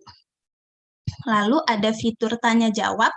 Di sini adalah fitur ketika Bapak atau Ibu guru menerima pertanyaan dari siswa-siswi yang Bapak Ibu guru ajarkan, seperti itu. Lalu ada fitur kalender. Nah, ini sangat inovatif sekali nih Bapak Ibu. Jadi ketika Bapak Ibu memiliki jadwal untuk melakukan Zoom meeting bersama atau jadwal ulangan dan lainnya, itu bisa dibuat dalam fitur kalender ini. Nah, seperti itu. Lalu dalam bagian laksanakan, Bapak Ibu guru juga bisa kirim tugas, kirim kuis, dan kirim materi. Nah, jadi ini tampilan seperti ini ya Bapak Ibu. Nah, di materi di Kejar Cita juga sangat lengkap mata pelajarannya, mulai dari matematika, bahasa Inggris, IPA, IPS, bahasa Indonesia, dan lain sebagainya. Dalam materi ajar juga kita tersedia dalam berbagai bentuk nih Bapak atau Ibu guru, mulai dari bentuk video, bentuk rangkuman, lembar kerja, dan juga panduan. Nah, Bapak atau Ibu guru juga bisa menambahkan materi sendiri. Misalnya Bapak Ibu punya materi yang diupload di YouTube nih. Nanti Bapak Ibu guru juga bisa menambahkan di akun Kejar Cita untuk dibagikan ke siswanya. Nah, jadi seperti ini tampilannya kalau ingin menambahkan materi. Nah, seperti itu. Nanti tinggal diisi saja Bapak atau Ibu guru sesuai kebutuhan. Lalu di bagian laksanakan juga ada fitur administrasi, di mana ini digunakan untuk mengisi daftar siswa atau kelas-kelas yang Bapak atau Ibu guru ajarkan. Lalu juga ada fitur absensi, ini untuk mengisi daftar hadir siswa-siswi. Nah, jadi tampilannya seperti ini Bapak Ibu guru. Misalnya kalau sekarang tanggal 27. Nah, jadi nanti tinggal diedit saja. Nah, nanti siswa siapa saja yang sakit, izin, alpa, nah ini sudah tersedia di akun Kejar Cita. Lalu juga ada fitur rapor. Nah, ini hasil pembelajaran siswa, nanti terintegrasi juga hasilnya di fitur rapor. Nah, setelah di bagian laksanakan, ada pula bagian evaluasi. Nah, di bagian evaluasi ini ada fitur bank soal dan soal saya. Jadi, bank soal ini adalah soal-soal yang tersedia di Kejar Cita, dan soal saya ini ketika Bapak atau Ibu guru ingin membuat soal sendiri. Seperti itu, nanti tinggal klik mau buat ujian atau buat soal. Nah, ini juga ada pilihannya ya, mau soal esai, pilihan ganda, atau ember. Nah, mungkin itu saja dulu Bapak atau Ibu guru yang bisa saya kenalkan mengenai LMS Kejar Cita. Nanti kalau misalnya Bapak atau Ibu guru penasaran dan mau coba langsung ya untuk mempermudah kegiatan pembelajaran, silakan daftar dulu di kejarcita.id, seperti itu. Nah, selain ada websitenya, kita juga ada blog nih Bapak atau Ibu guru. Namanya blog kejarcita.id, di mana di sini kita selalu memberikan info terupdate ya mengenai dunia pendidikan dan juga info-info dari Kejar Cita. Nah, ini bisa dilihat ya Bapak Ibu guru tampilannya. Jadi setiap hari itu selalu ada update terbaru tulisan dari Kejar Cita yang insya Allah nanti bermanfaat dan memberikan informasi kepada Bapak atau Ibu guru semua ya Bapak Ibu. Nah, selain dalam bentuk tulisan, kita juga ada dalam bentuk infografis. Ini juga bisa dibagikan kepada siswa-siswinya nih Bapak atau Ibu guru untuk melatih atau meningkatkan kemampuan literasi mereka seperti itu. Nah, kita juga selalu terupdate tentang event-event dari Kejar Cita, di mana kalau Kejar Cita sendiri kita ada teletalk ya. Kalau misalnya Bapak atau Ibu guru masuk ke grup Telegram Guru Cita, di mana setiap Jumat malam tuh kita mengadakan diskusi yang tujuannya untuk saling mengenal Bapak atau Ibu guru dan juga sharing informasi yang Bapak atau Ibu guru ketahui seperti itu. Lalu untuk event selanjutnya kita ada FB Talk nih Bapak atau Ibu guru. Untuk Bapak Ibu yang ingin mengikuti acara FB Talk ini, Bapak Ibu bisa masuk ke grup Facebook Guru Cita. Nah, nanti tanggal 29 Januari kita adakan FB Talk atau FB Live mengenai tips mempersiapkan anak kembali ke sekolah.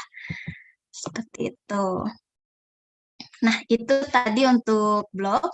Dan kita juga ada YouTube nih, Bapak atau Ibu Guru. Nah, ini adalah tampilan YouTube Kejar Cita, di mana kita juga selalu memberikan update konten dalam bentuk video, yang ini juga bisa dibagikan kepada siswa-siswinya, atau juga bisa ditonton oleh Bapak atau Ibu Guru semua ya Bapak Ibu, karena kita sendiri bukan hanya memberikan video untuk siswa, tetapi juga untuk guru-guru, seperti itu. Ada banyak sekali konten video di YouTube Kejar Cita. Nah, itu tadi beberapa platform atau sosmed yang kita miliki. Jadi ada website, ada blog, dan juga ada YouTube Kejar Cita. Dan untuk sosmed lainnya, Bapak Ibu, kita ada grup Facebook, yaitu Guru Cita, dan juga ada Instagram, namanya Kejar Cita. Jadi kalau misalnya Bapak atau Ibu guru tidak mau ketinggalan mengenai informasi seputar pendidikan dan juga event dari Kejar Cita, silakan ikuti atau follow sosial media dari Kejar Cita. Oke, baik, mungkin itu saja dari saya perkenalan tentang Kejar Cita. Semoga Kejar Cita terus bisa berkontribusi dalam dunia pendidikan dan mendukung Bapak atau Ibu guru semua untuk membawa perubahan baik ya dalam pendidikan di Indonesia. Karena mungkin perubahan besar itu tidak bisa dilakukan dengan mudah, tetapi kita bisa mulai dari diri kita sendiri, seperti itu. Mungkin itu saja Kak Ima, saya kembalikan lagi ke Kak Ima. Terima kasih. Terima kasih Kak Epin atas pemaparannya dan pengenalannya. Ya, itu tadi Bapak Ibu Guru Cita, mungkin ada yang belum tahu Kejar Cita itu apa sih sebenarnya. Nah, kami ini ingin bersama-sama Bapak Ibu Guru semua memajukan pendidikan Indonesia secara merata dengan konsep digital kami. Ada juga pelatihan di sekolah-sekolah ya, yang bisa diikuti oleh Bapak Ibu Guru Cita.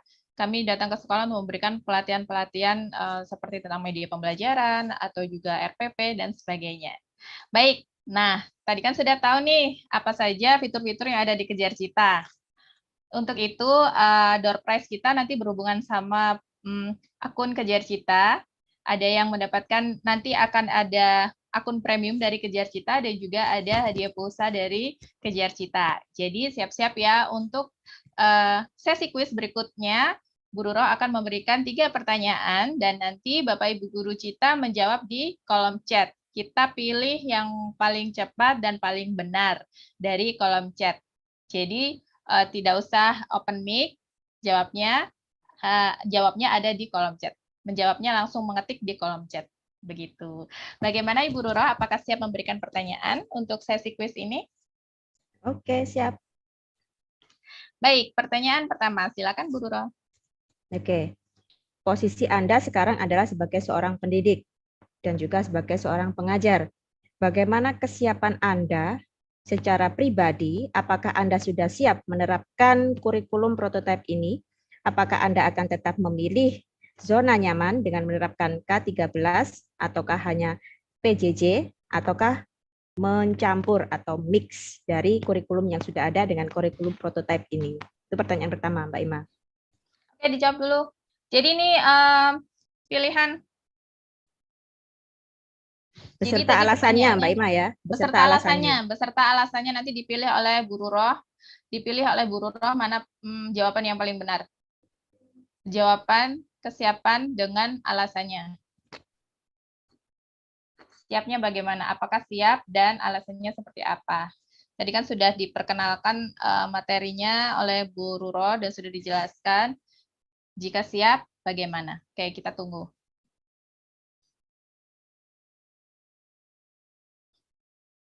Kita tunggu alasannya juga ya, bukan hanya kesiapannya saja. Alasannya juga disertai bagaimana? dengan alasan. Disertai dengan alasan. Nanti Bu Ruroh yang akan memilih. Bisa diulang lagi, Bu Ruroh? Ya, posisinya Anda sebagai seorang pengajar dan pendidik yang harus adaptasi serta siap terhadap berbagai macam jenis perubahan kurikulum. Apakah Anda sudah siap mempraktekkan kurikulum prototipe ini, ataukah Anda belum siap dengan alasan belum bisa keluar dari zona nyaman, hanya menerapkan kurikulum sebelumnya, ataukah mencampur antara kurikulum yang sudah ada dengan kurikulum prototipe ini? Baik. Oke, stop. Silakan Bu Ruroh untuk memilih jawabannya yang mana nih? Apakah bisa melihat di kolom chat? Sudah stop Bisa, ya. Mbak. Untuk pertanyaan pertama, stop. Nanti ada Saya pertanyaan kedua. scroll Stop dulu. Mbak ya. Scroll ke atas ini sudah banyak yang nulis di chat. Bentar.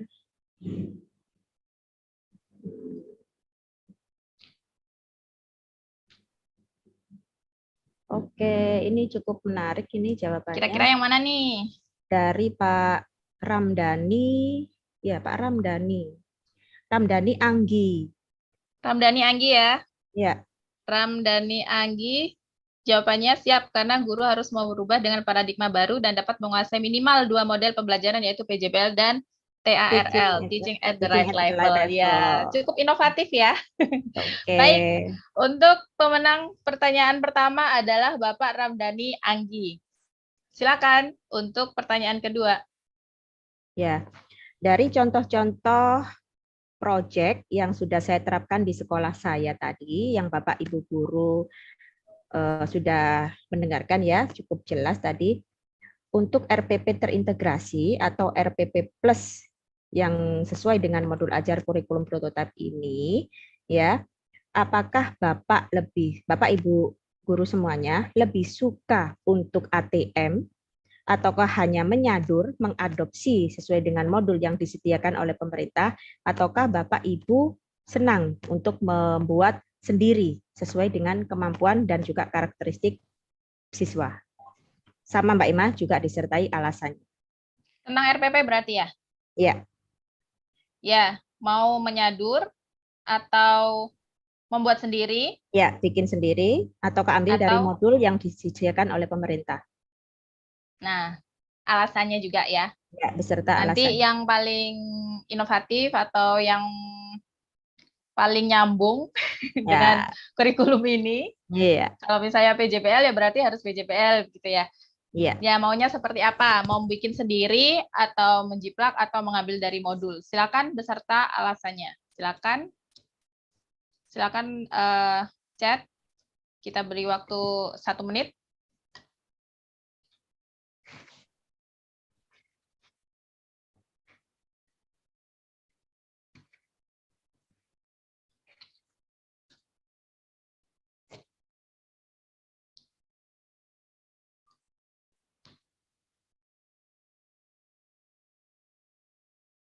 Yuk, yang lain dong, yang lain. Yang lain boleh ikutan. Dicoba saja.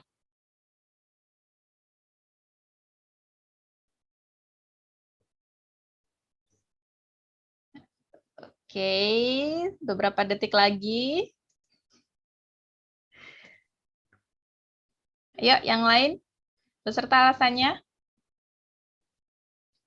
5, 4, 3, 2, 1. Oke, Bu Rura silakan memilih yang mana. Oke.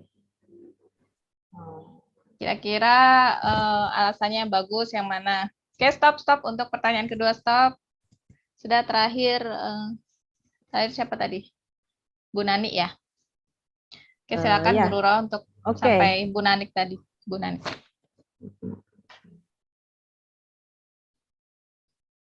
Bentar Mbak Ima. Ya, silakan. Alasannya bagus-bagus, tapi Iya, dilihat ada dulu. yang menurut saya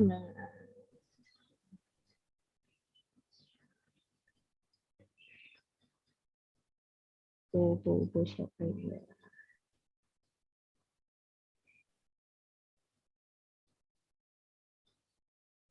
Ini Bu Kiki Else Tule yang dari mana tadi? Rote kalau nggak salah ya. Oh iya, Bu Kiki Asetule lebih suka mendesain sendiri Ya, agar lebih tepat dan sesuai dengan lingkungan real anak-anak. Itu yang paling penting ya. ya Jadi disesuaikan benar. dengan lingkungan sekitar, seperti tadi Bu Ruroh ya, disesuaikan proyeknya sesuai kondisi ekonomi anak-anak, Iya, sesuai pasarnya benar. di sekitar, Iya. seperti ya. Oke, terima kasih. Jadi pemenang kedua adalah Ibu Kiki Tule dari Pulau Rote. Selamat Ibu. Selamat Ibu. Kemudian untuk pertanyaan ketiga. Ya. Jika di dalam otak Bapak Ibu ya terfikirkan terlintas rencana real atau aksi nyata proyek apa yang ingin Bapak Ibu lakukan Beserta alasan. beserta alasannya. Kira-kira setelah mendapat materi tadi nih Bapak Ibu Guru, apa sih PJ atau proyek yang terpikirkan di benak Bapak Ibu Guru yang sesuai dengan siswa Bapak Ibu Guru dan juga sekolah di lingkungan sekolah? Dan alasannya mengapa? Silakan 1 menit dari sekarang.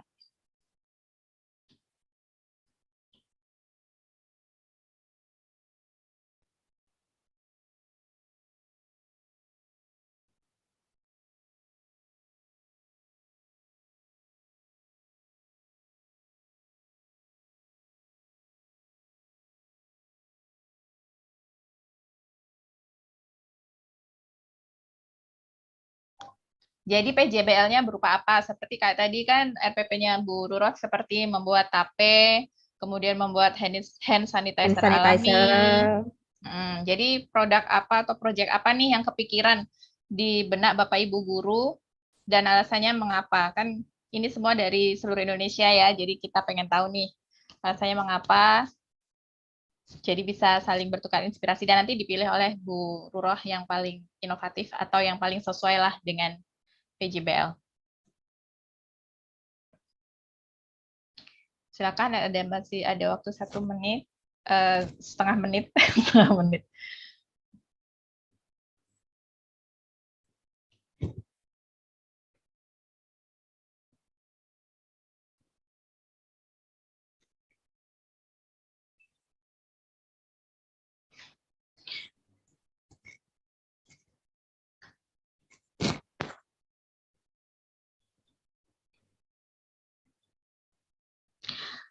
Apa jawabannya? Pak Aditya itu pertanyaan Pak Aditya. Proyeknya apa nih? Proyek yang Iya, ingin Bapak Ibu proyeknya apa bikin? ini? Proyeknya apa? Bentuknya seperti apa? Apa mau bikin apa? Sesuatu apa yang ada di benak Bapak Ibu guru itu apa saat ini? Proyeknya apa? Membuat apa atau memproduksi apa atau seperti pemahaman Bapak Ibu guru tadi tentang PJBL itu adalah membuat proyek ya. Jadi proyeknya seperti apa yang diinginkan?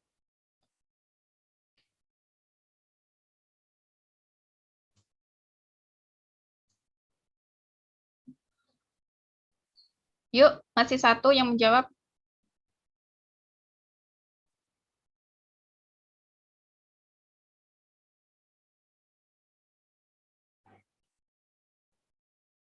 Apakah masih mengetik? Iya, sebenarnya tantangannya sih memang PJBL itu harus membuat produk dan berhubungan sama pelajaran ya Bu ya. Jadi harus berintegrasi sama pelajaran yang lain. Kira-kira yang mana? Yuk satu lagi yuk. Ini masih 2 ya? Alasannya ya Bapak Ibu, kalau bisa harus melibatkan kearifan budaya lokal. Ya, yang beserta alasannya mungkin yang sesuai sama daerah masing-masing atau Nah, sekolah. ini udah Sekolah. nemu ini Mbak Ima.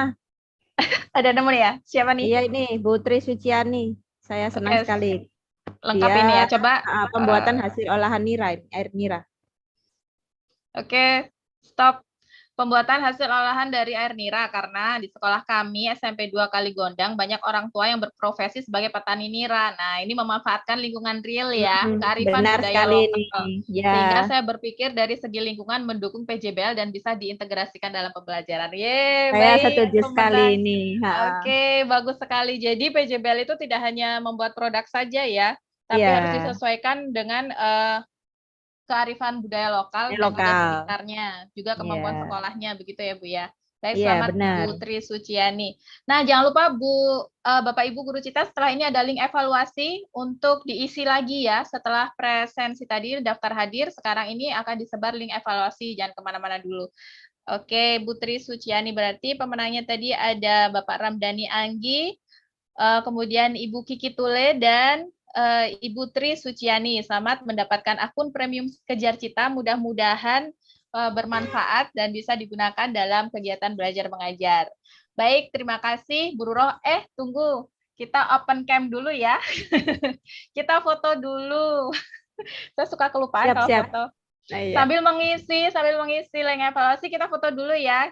Tolong open cam, jadi ada dokumentasinya. Kita sudah sharing-sharing pada siang hari ini. Siapa yang moto? Kak Epin ya, Kak? Bisa di komando nanti Kak Epin. Oke, Bapak atau Ibu Guru peserta webinar, boleh open cam, kita foto bersama dulu nih. Kita abadikan momen pertemuan virtual ini. Ayo, Bapak atau Ibu Ayo, Guru. silakan open cam sebentar. Open cam sebentar dulu untuk dokumentasi. Mas Ramdhani ternyata Mbak Ima. Saya kira tadi sudah bapak-bapak. Boleh dibuka maskernya itu. Bagus loh jawabannya. Ternyata masih mas-mas ya, Bu Ruro. Iya, mahasiswa. Masih mahasiswa apa ya. guru muda nih? Apa ini? Mas Ramdhani. Guru ibu. Oh, guru muda. Guru muda. Kelihatannya Oke, awet muda ya. Iya, seperti masih mahasiswa. Iya. Baik. Oke, sudah open cam semua. Kita berfoto dengan narasumber kita. Masih menunggu Bapak atau Ibu Guru lainnya. Oke, baik. Mungkin bisa sambil foto bersama. Saya pandu ya Bapak atau Ibu Guru ya. 1, 2, 3. 1, 2, 3. Kerasa nggak nih Bapak atau Ibu Guru? Satu kali lagi deh ya. 1, 2, 3. Oke, cukup Kak Ima. Baik, terima kasih Kak Epin. Nanti fotonya akan di-share di grup. Jangan lupa terus ada di grup kita untuk mengikuti event-event selanjutnya. Dan terima kasih kepada Bu Ruro. Aduh, sama-sama Mbak Ima, Mbak Epin, terima kasih banyak. Terima kasih Bu. Sama-sama. Terima kasih sharing-sharingnya, dan nanti untuk materi dan juga rekamannya Bapak Ibu Guru Cita bisa melihat di YouTube kita ya. Semoga terinspirasi, dan untuk Bu Ruro terima kasih, semoga selalu sehat, semoga terus menginspirasi. Amin Mbak Ima. Semoga sukses pelatihan guru penggeraknya dan amin, doakan semoga sehat selalu sampai Agustus 2022 ini.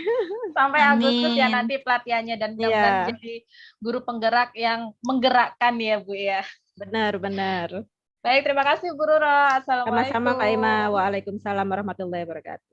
Terima kasih Bu Ruro, Kak Ima, dan Bapak atau Ibu Guru semuanya. Assalamualaikum. Jangan lupa untuk mengisi linknya ya Bapak Ibu Guru Cita sebelum live, sebelum kita tutup Zoom-nya, sebelum pergi. Silakan diisi link evaluasinya, karena yang mendapatkan sertifikat yang mengisi link yang tadi, link daftar hadir dan juga link evaluasi. Kami membutuhkan feedback atau kritik dan saran dari Bapak Ibu Guru Cita semuanya tentang next event-event kita seperti apa, dan juga evaluasi untuk webinar pada siang hari ini. Dan saya Ima mengucapkan mohon maaf apabila ada kesalahan dalam membawakan acara, dan Mudah-mudahan Bapak Ibu guru semuanya selalu sehat dan selalu bersemangat untuk menjadi long lifetime learner, pembelajar seumur hidup ya. Kita guru harus selalu belajar, tidak kenal waktu dan tidak kenal ruang. Jadi belajar di mana saja. Silakan untuk diisi, dan kalau sudah diisi nanti kita tutup dan boleh leave. Baik, terima kasih dari saya. Kalau belum mengisi silakan diisi. Kalau sudah mengisi, nanti boleh leave. Kita beri waktu 5 menit untuk mengisi. Terima kasih.